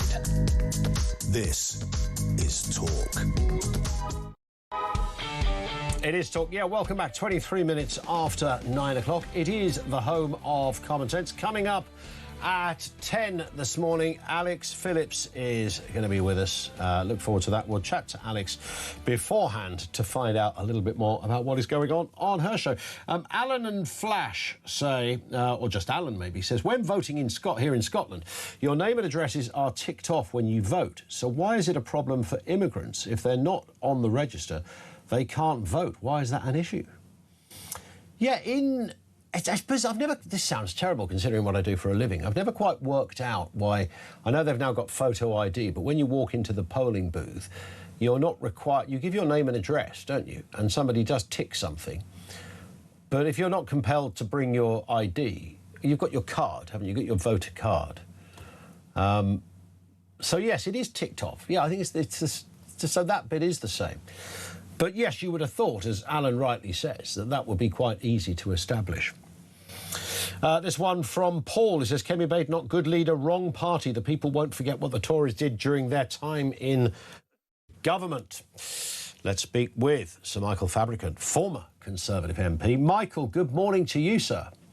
Good morning. How are you, Ian? I'm good, thank you. It's always lovely to see you. Of course, you are a former Conservative MP. Are you a former Conservative, though? I'm still a Conservative, but I've always been on the right of the party, and I can understand, actually, why some people feel that maybe the Conservative Party betrayed, if you like, their votes. You know, there was a wing of the Conservative Party, maybe it still exists, called One Nation, which I used to call the Lib Dem wing of the Conservative Party. And their great success, frankly, was the creation of parties like Reform and Restore, because if it hadn't been for them, we would have got Brexit done properly and so many other things which they blocked when we were in government. Why were they? You must educate me on this, Michael. That particular point of, you know, and we have listeners every day say, you know, half the Conservative Party might as well be Lib Dems. And I think there's a lot of them who go, hang on a second. You know, you could pick a lot of comparisons. Why Lib Dems? Why would we be Lib Dems? We're Conservatives. We believe in the rule of law. We believe in entrepreneurialism. We believe in capitalism. We even voted for Rwanda. You know, we're nothing like Lib Dems. That would be their defence. Yeah, I think that's a fair defence. But what they don't mention is that every time any legislation came up to take real advantage of Brexit, they blocked it. And they blocked it because they thought they knew better than the ignorant people. I was one of them. The ignorant people who voted leave in the referendum. They just weren't prepared to actually take advantage of all that. Yeah. And I think that was a great shame and a disgrace, frankly. And it hindered Boris, it hindered Theresa May and so many others. I used to be in the Whip's office years ago, and the Whips would have to report to the Prime Minister, look, this is legislation you can get through, this is legislation that'll be blocked. And more often than not, you had a huge tranche of people in the Conservative Parliamentary Party who would side with the Labour opposition, who never really supported Brexit at all. In fact, now we're hearing Andy Burnham says we should be getting back into Europe again. And that was all wrong. And I suppose people in Reform believe that they are the pure form. Well, indeed. Have you never been tempted to cross the Rubicon, as it were? Well, look, I was an MP for 32 years. I have no intention of becoming an MP again. I've gone back to my old career before I became an MP of broadcasting. And you know what? I think I'm happier doing that now in my declining years. I wouldn't say declining. You always look bright and wonderful when we speak with you. It is interesting, though, isn't it? The Conservative Party as it is today, Kemi Badenoch really throwing down some red lines on people like Grant Shapps and Penny Mordaunt, saying, look, you can't even stand for the party anymore. I mean, these were fairly significant figures, not historically. I don't doubt whether they'll be remembered in the usual context, but they were certainly significant in the last years of the Conservative Party, and they can't even stand for their own party. Is that Kemi Badenoch addressing the very issue you've just talked about? Yeah, well, Penny Mordaunt, incidentally, I think is going to be remembered more than for anything, carrying the sword at the coronation of the king. But look, I think the problem is that Kemi Badenoch is saying, and this is my interpretation of it, we want to present ourselves, quite rightly, as a new and modernised Conservative Party, a Conservative Party that is of the right and not, as I call it Lib Dem as a sort of shorthand, but I think most people know what I mean by that. And I guess that's what it's all about. And you say, do I want to get back into politics? I don't even think she'd have me. Well, you never know. Let's just applying. She's coming, by the way, to Lichfield later this year, just to give a talk to the Lichfield Conservatives. But no, I've not been tempted. I mean, Nigel Farage is an old friend. He did say to me, he did text me actually, and say, hey, have you thought about maybe standing for us and win back your old seat again in Lichfield? But I've said to him, no, my politics days are over. And I don't blame you for that. A word, if we can, Michael. Birmingham City Council got the hump over some people who want to put flags on lampposts. Don't get me wrong, I'll declare what I said throughout the course of the programme earlier. I don't generally like to see a flag on a lamppost, not because it's a flag, because it's generally not put up very well. It's often a bit tatty, much in the same way as people get an old bedsheet and write Happy 60th Muriel and stick it on the side of a roundabout sign. All that stuff doesn't do it for me. That's a different discussion. That's about aesthetics. What Birmingham Council have got a problem with, it seems to me, is patriotism. Yeah. And actually, I have to say, I can't remember his name now, but I've met him. He's a great guy. There's a bloke in Lichfield who puts the flags up, and he puts them up very professionally, and he seems to keep them refreshed, so they're not tatty and old. And I always hate it in London when I go and see I walk past the government building, and they've got an old British flag flying, which is grey and pink because all the colours have worn out. It's important to refresh the flag. But Birmingham City Council, I mean, they've now just imposed a 20-mile-an-hour speed limit. I'm actually speaking to you from Wales right now, where there's a 20-mile-an-hour speed limit, and most people loathe it. It's a sort of loathing by Birmingham City Council of anything that is patriotic. And I've just come back from the United States, hence my suntan, and they love flying the flag there. Indeed. And it's not a bad thing. They're proud of their country. Let's have a listen, because this was very much against the group Raise the Colours. And yesterday, Ryan Bridge, who is the co-founder of that organisation, was here on Talk speaking with Kevin O'Sullivan on this very point. Let's have a listen, Michael, to what he said. We've got pride in it, and what we do is we will replace them. We do flag maintenance, but the left will come and only rip down the flags that are brand new put up. They will leave the old ones, and they play games, and it's a big game for these people, and for them then to just label us as a racist, it's the biggest get-out card ever. And I'm far from racist, and all of the patriots that are with us that put flags up are far from racist. Are you going to carry on? Are you going to carry on? No, you're not allowed in. You're going to carry on, yeah? 100%. They can't ban me from my own city where I live. So if I get arrested and put into jail for it, then so be it. I mean, you look at people from the BBC, Hugh Edwards, he's not gone to jail yet. They want to send somebody for putting a patriotic flag on a lamppost to jail. It's just absolutely And ridiculous. you're going to make a stand? 100%. On that point, Michael Fabricant, just a final point, that's the bit that I think has really got most people, is this idea that it isn't just the council saying, please don't put a flag up. They're actually threatening people with jail time. Yeah, you'd think, you know, that the council, which twice refused to pay women the same rate as men, the council that, as a consequence, then ended up with a huge bin strike that went on for over a year, would have better things to do than threatening people with jail for putting up the national flag.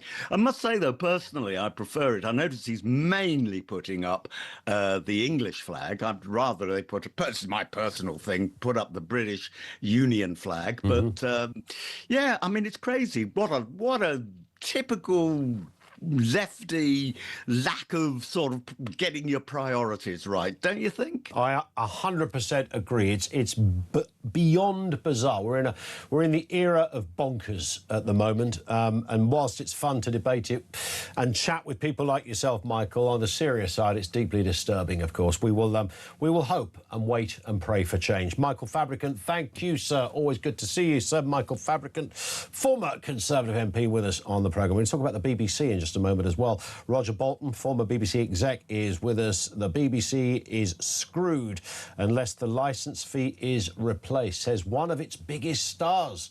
Find out more about that next.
Across the UK, on DAB+, on YouTube, on your mobile, and on your side. This is Talk. At 25 to 10, this comes from Georgina in Gob, Manchester, who says, listening to your chat with Isabel, it reminded me of one of Andy Burnham's first speeches. He said that we should all aspire to live in a council house. I think that tells you all you need to know about his opinion of aspiration. I hadn't heard that. There's nothing wrong with living in a council house. I grew up in it. I spent all of my childhood in a council house. So, but I don't know whether that's the way you would define aspiration, is it? I mean, it could be that you could aspire, I suppose. I'm just trying to be politically objective here. You could aspire that everybody lives in a council house and have some sort of vaguely kind of Marxist sect as a population. Maybe that's what Burnham was thinking of. I don't know. That might be quite worrying, considering he's our Prime Minister. Let's talk about the BBC here. I thought this was rather interesting. The BBC are never, of course, out of the news for all manner of reasons, but the BBC is, quote, screwed unless its licence fee funding model is replaced. This comes from Amal Rajan. Now, Amal Rajan is for those who don't know, a presenter of the Today programme. I think he's about to leave that role. He's also the presenter of University Challenge. Let's get a word with Roger Bolton, former BBC executive, often helps us out on these kind of stories. Morning to you, Roger. I mean, he's not the first to say this. He's just saying it out loud, and I'm sure there's parts of this you don't disagree with. The licence fee model needs to be, certainly the current model needs to be replaced. Your thoughts? Morning. Yeah, well, hi, good morning. Well, he's leaving the BBC. He's still going to do the University Challenge, but Amal Rajan obviously thinks freer to talk, and he's basically right. The fewer people are paying the licence fee. The BBC is making cut after cut and waiting for a government to take a decision about its future. Amal talked about malicious neglect by government. I would have said malicious neglect by governments. I mean, we don't need to be in this position, and it's the BBC's fault and it's government's fault. What should have happened 2 years ago, as charter renewal comes up, is to say, let's have a proper public debate about what public service content we need now, not what we needed in the past, what we need now in the future. Is the BBC the best way of delivering it, and how much should we pay? Instead, there's this row going on between the Culture Department and the Treasury and the BBC, and none of them want to take it. Well, BBC can't take a decision, but nobody wants to take a decision. Meanwhile, BBC cuts and cuts, and we find ourselves as licence fee payers seeing programmes we care about getting cut, and programmes that we don't care about being kept. It's a very unhappy situation, and there'll be a fresh range of cuts in September. And the BBC, because it won't choose priorities, it cuts everybody, every department, as it were, almost the same way, means it's going to take out massive amounts of money again from news in September without a public debate. Yeah. What is it? If it's our BBC, we should have a say in what it does. They have a new Director General, of course, over there at the BBC, who, one would have thought would be literally there to try and sort this thing out. Is there a sense that the new, this is Matt Britton, of course, is there a sense that the new management are onto this? He's only been there 5 minutes, so is there a chance he's listening to everything you've just said? Well, the problem is a lot of this is out of his control. I mean, he can't make the government come to a decision. Yeah. You can't make the government increase the licence fee. You can't make the government say, OK, we'll move gradually from a licence fee, say, to a broadband tax or to a household tax. He has to petition and then he has to wait. Now, while he's waiting, what I hope he's going to do in September is give us a vision of what public service content we want in the future. For example, there's a big crisis in local journalism. What can the BBC do in the future to help that? And I think the crucial thing is this. The BBC can no longer do everything in itself. It can lead, but it needs allies, and it needs to work with the private sector, for example, in the provision of local journalism. And the other thing it needs to do is it needs to re-establish or establish its relationship with the audience and create programmes like the one I used to do for Channel 4 Right to Reply, in which the audience genuinely can have a dialogue with the BBC. You don't have to just pay for however you're going to pay for it. You've got to be heard as well. Now, there are limitations on that. You don't want people deciding whether to back that comedy or another, because in the creative arts, most developments, I mean, take Android, which is just brilliant, for example. If I'd been head of entertainment or comedy, I probably wouldn't have entertained doing that. And it's a brilliant success. So you've got to give creative people freedom. Yeah. But you've also got to say within certain parameters. I tried to watch Android, by the way, and maybe it's because I didn't give it as much of a chance. I couldn't quite work it out. I thought, this is for real. I mean, don't get me wrong. It's the talent on screen is speaks for itself. I get that, but it seemed like a very bizarre premise for a kind of primetime sitcom. It was, and good for it, because it's unlike anything else, which is what we want the BBC to do. I mean, look at Small Profits, look at that lovely series, The Detectorists, and so on. We want the creative community in this country to come up with ideas that Netflix and other people wouldn't buy. True. But they have the genius to see the possibilities. But that would make a smaller BBC, Roger, though, wouldn't it? It would have to, by definition. Well, yes, we should have this debate. I mean, I think we need a smaller BBC in the sense that I think it now needs to work with the wider community. There might be a case, for example, of Channel 4 and the BBC coming together. But the first thing is to decide, particularly when we're faced with the stuff coming from America and the wildness of the internet and the lies and everything else, we need to re-establish the BBC as a news organisation that is the most trusted in the world. It still is, but it's getting very edgy there. We need to establish that. And then we need to decide what else do we want it to do. When I worked in local BBC radio, Roger, it was, and don't get me wrong, I don't want this to ever be misinterpreted. I've said it many times on air. I worked with some brilliant producers and presenters and people who really knew their terrain. And, you know, local journalism, a good local journalist who knows their patch is worth their weight in gold. I get all of that.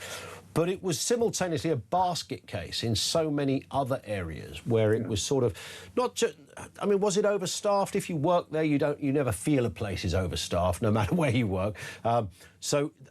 But I would say in places it was overstaffed. But it was certainly overmanaged, and it didn't know what it was, and it didn't know what it was appealing to. And there's only so many times in the 21st century that you can do a story of a lost dog in Faversham and, you know, and get 3 guests on to discuss it, the vet, the local police officer and the owner of the dog. You know, all of that stuff you have to do in local radio.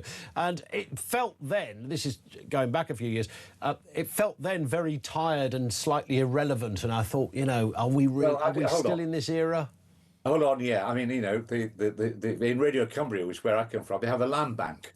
Great fun, but actually it helps local farmers who can exchange information. Right. No, what I think needs to happen, we need local journalism, but we need to rethink the way it's delivered. You've got a lot of really interesting people, entrepreneurs in the private sector, operating one-person operations. And I think we should rethink it so that the BBC is, if you like, the publisher sustains editorial standards.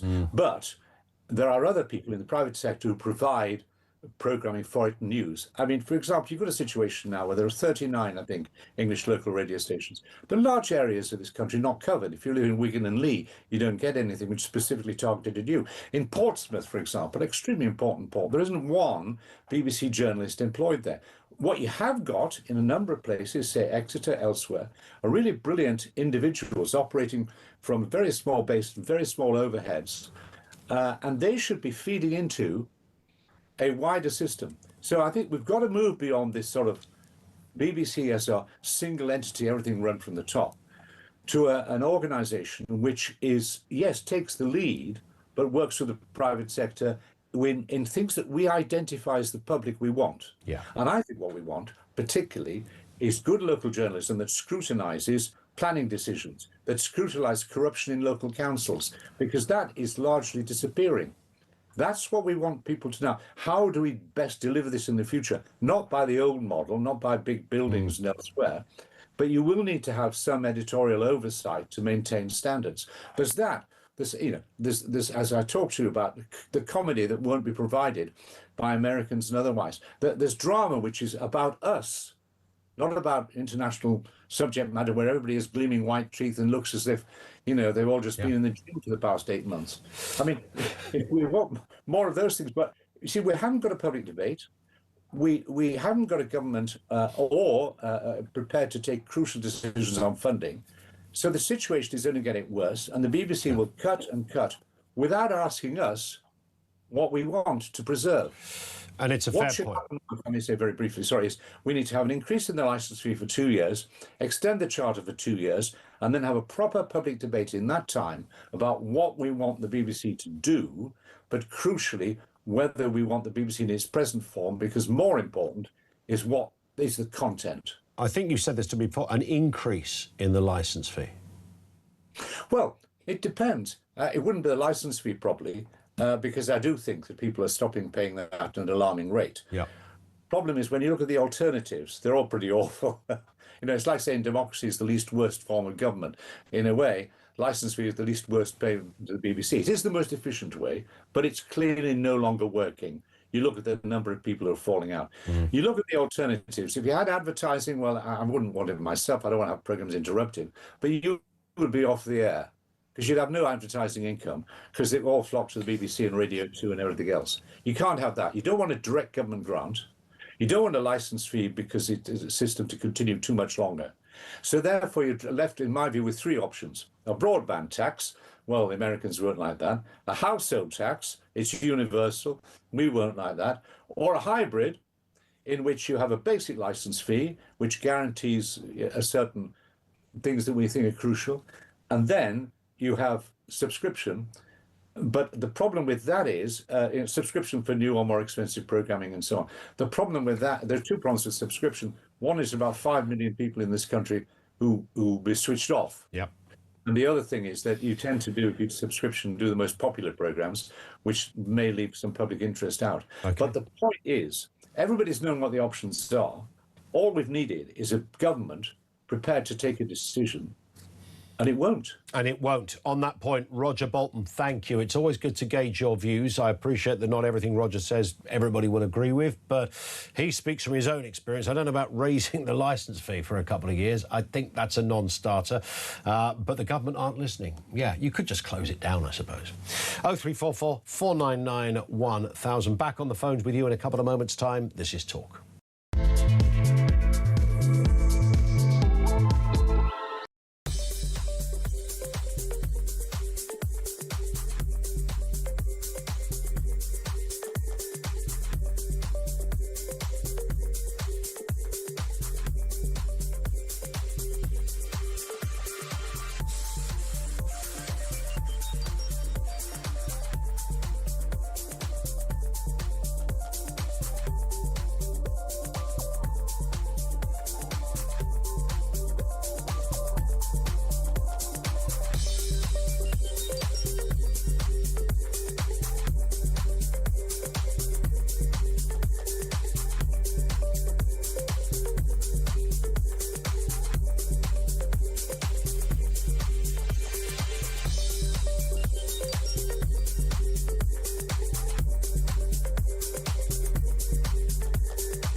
It always takes me back to Darren Jones, the then Secretary of State to the Prime Minister, who looked square down a camera on Newsnight and said 90% of those that come across are women and children. That's fundamentally wrong, no? Yeah, that's wrong. We also had particularly the Greens saying lots of brain surgeons were coming. These are aggressive, dangerous young males, and there's no other way of putting it. Could some of them turn into a force within this country, perhaps even an army within this country that's against us at some point in the future?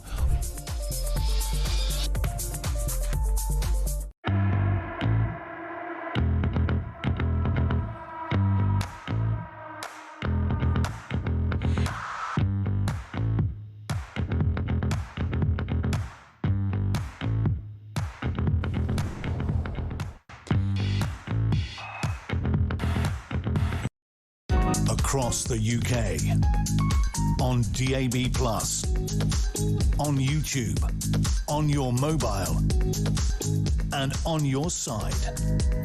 This is Talk. Welcome back. 10 to 10. We'll chat to Alex Phillips in just a little bit. Peter says, Christian Drogan, well done for rescuing that woman and child, because all of those illegal men in the dinghy would have let them drown. That was a pretty perilous moment as well. Sue in West Sussex, never forget the Conservative legacy after 14 years was the Boris wave and broken Britain. Remember, imitation is the finest form of flattery from a desperate party, but it's reform now or the end, says Sue. Let's go to your calls. This is Paul in Southampton on the Tories. What are you thinking, Paul? Good afternoon. Good morning. Sorry, morning. Yeah, indeed. Yeah, get my time zones wrong. I'll let that slide. The Tories and the ECHR. The ECHR is not the silver bullet that they're claiming it to be, and they're trying to deceive us again. Yeah. Because unlike Reform have said they'll leave the human rights treaties, the refugee conventions, or the asylum laws and repeal and remove all of them, which gives the judges no comeback. These people have to be then deported. But the Tories are just saying the ECHR, so any lawyer with half a brain can say, well, what about his human rights? What about his refugee status? All these other laws that the Tories won't repeal, and they haven't said nothing about that. So is this, again, more Tory lies and deceit? So, I mean, the Tories will never be able to prove that they will leave the ECHR, will they? Well, no, I mean... Because they're not likely to be in a position to do it. No, I mean, just because Kenny Bednock has the upper hand on an idiot in Parliament doesn't mean to say that she's got the upper hand in her party. That's fair.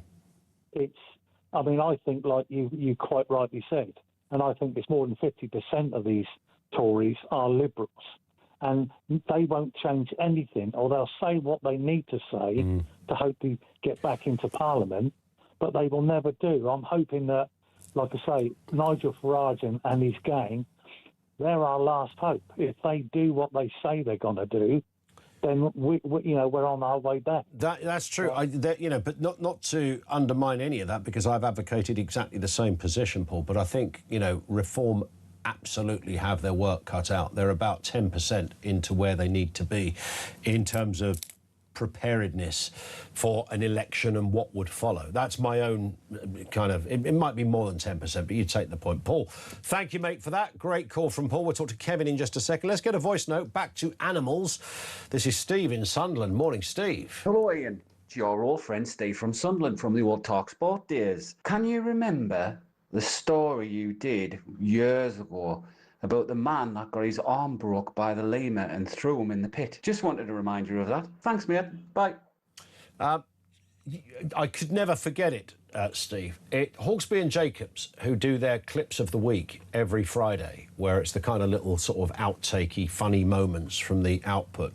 And then every now and again, they'll do the greatest clips of the week once in a while, and then they'll do the best ever and all the rest of it. That clip is still included, like 15, 18 years later, of the man that was essentially taekwondo-like, thrown by a lemur in a zoo.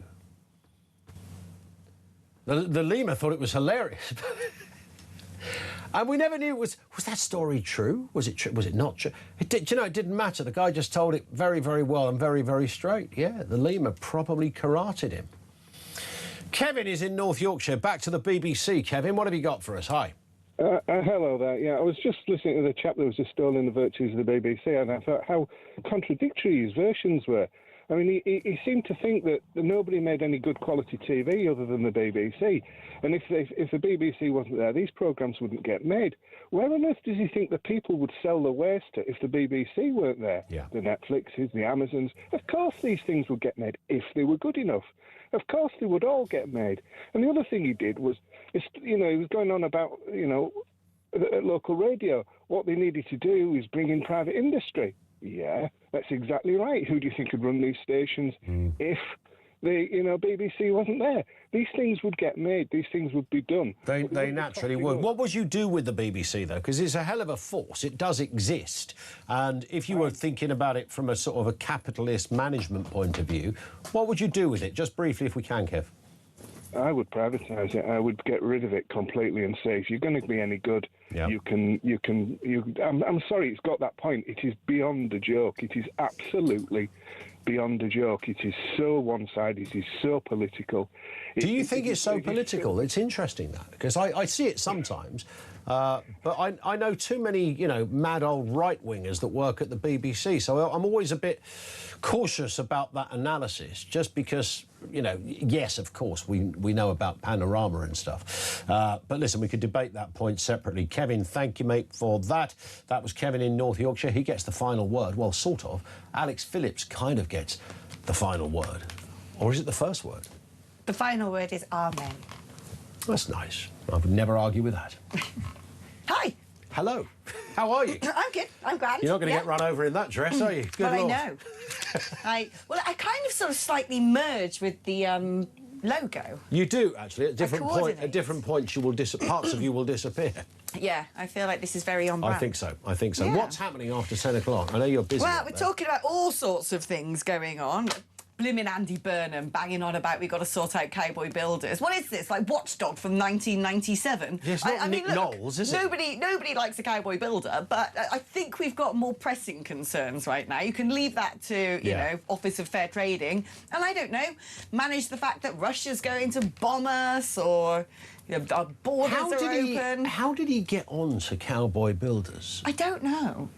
Because, as you rightly say, nobody ever said, "Oh, I love a cowboy builder.